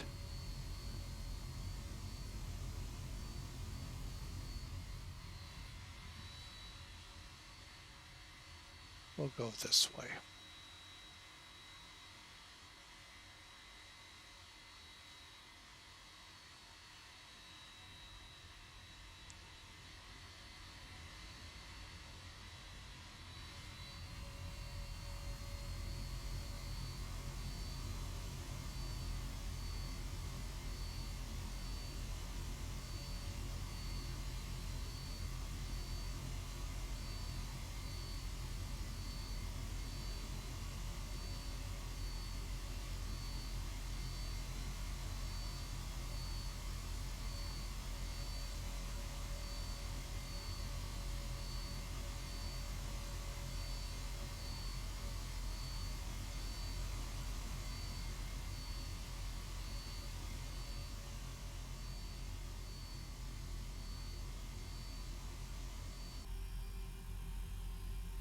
Okay, we do see some lights or lines up here, so makes me feel a little better.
Okay, folks, let's see what we got here. All right, so let's turn the generator on.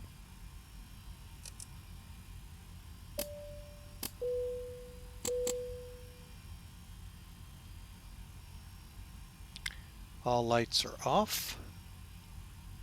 Okay, so we found us a stand. It'll work. All right, so the parking brakes are on. Generator is on for the APU. And let's go ahead and switch over by shutting the main engines off.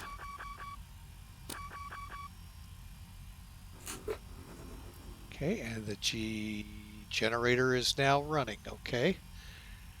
Okay, so fuel pumps. We'll turn just the top ones off for now. Let's go ahead and hydraulics go set. Off, off, off.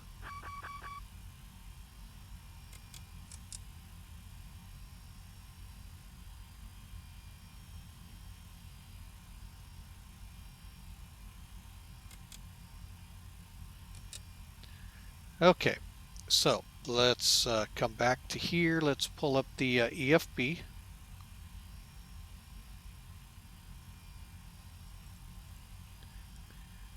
And on the ground, let's put the chocks in. Hook the GPU up.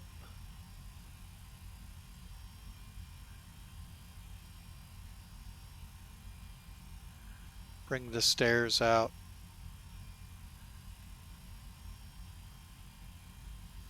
And the bus. And then we're going to open up the airplane.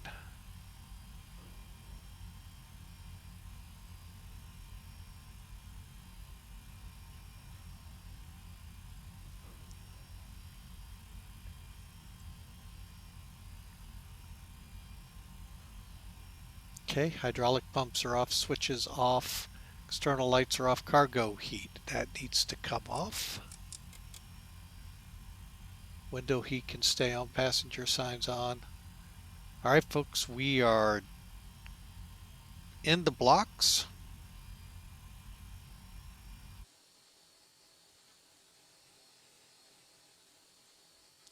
All right, so we are at Fort Drum. Kind of odd seeing KC-10s at a helicopter / big infantry group. But, you know, hey, at least it's something. Excuse me there, folks. Landed at 329 feet a minute.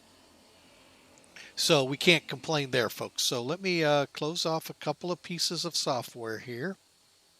We're off. Let's finish and file. And that works perfect. We're going to also come off of ATC. That way we don't cause trouble. I do want to watch this as we come in, as I do with all of them. So bear with me a second.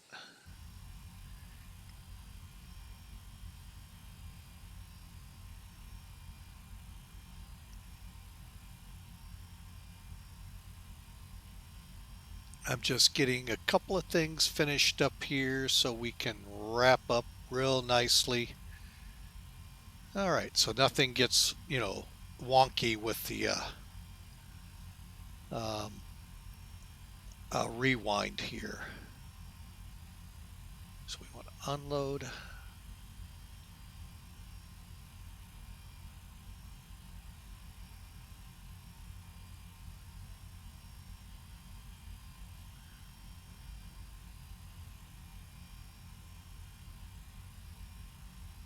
There we go. All right, so we should be set now to take this backwards in time. So let us do so.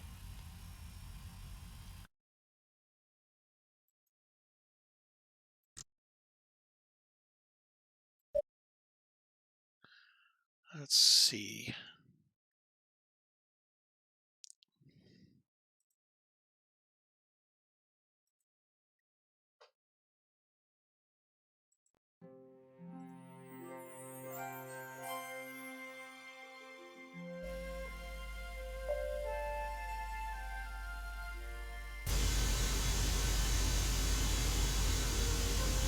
Kind of watch it coming in from there. See how it looked on the outside.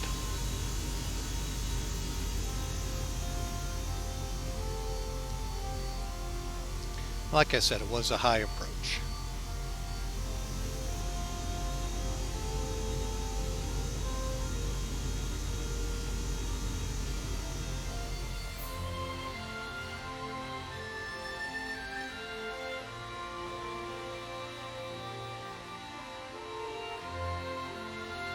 Well, that did not look too bad at all. Wow. There's the reverse. All right, let's take it back. See what we can see from some different wing views.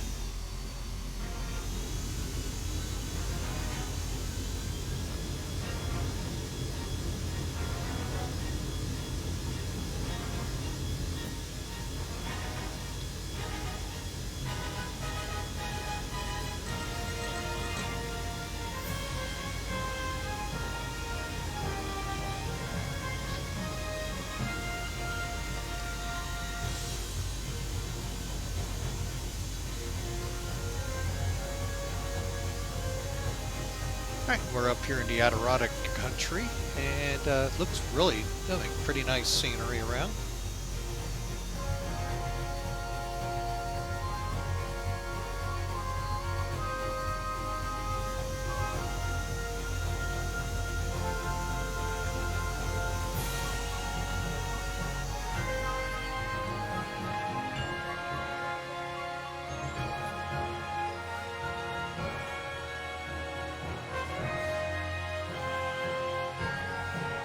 I guess a little hard on the landing. Not too bad though, but still 329 is what was recorded. Let's go back, see it out the other side.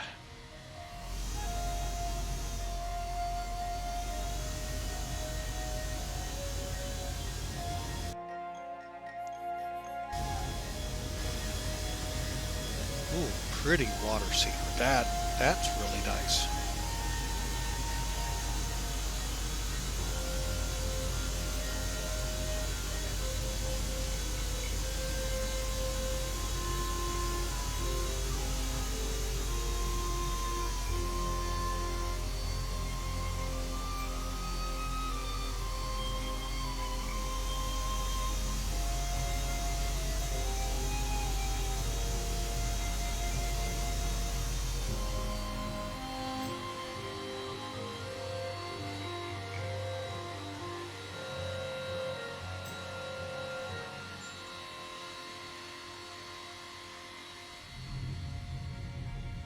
Wow, that was really good. All right, well, let's take it back one more time. Maybe not as far.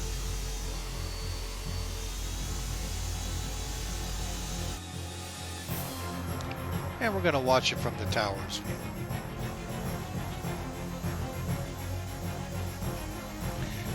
Unlike one of our landings in Alaska earlier in the week, where our photographer, Mr. Bruns, was sitting in the middle of the runway taking pictures of a caravan coming at him, we're comfortably in a tower this time.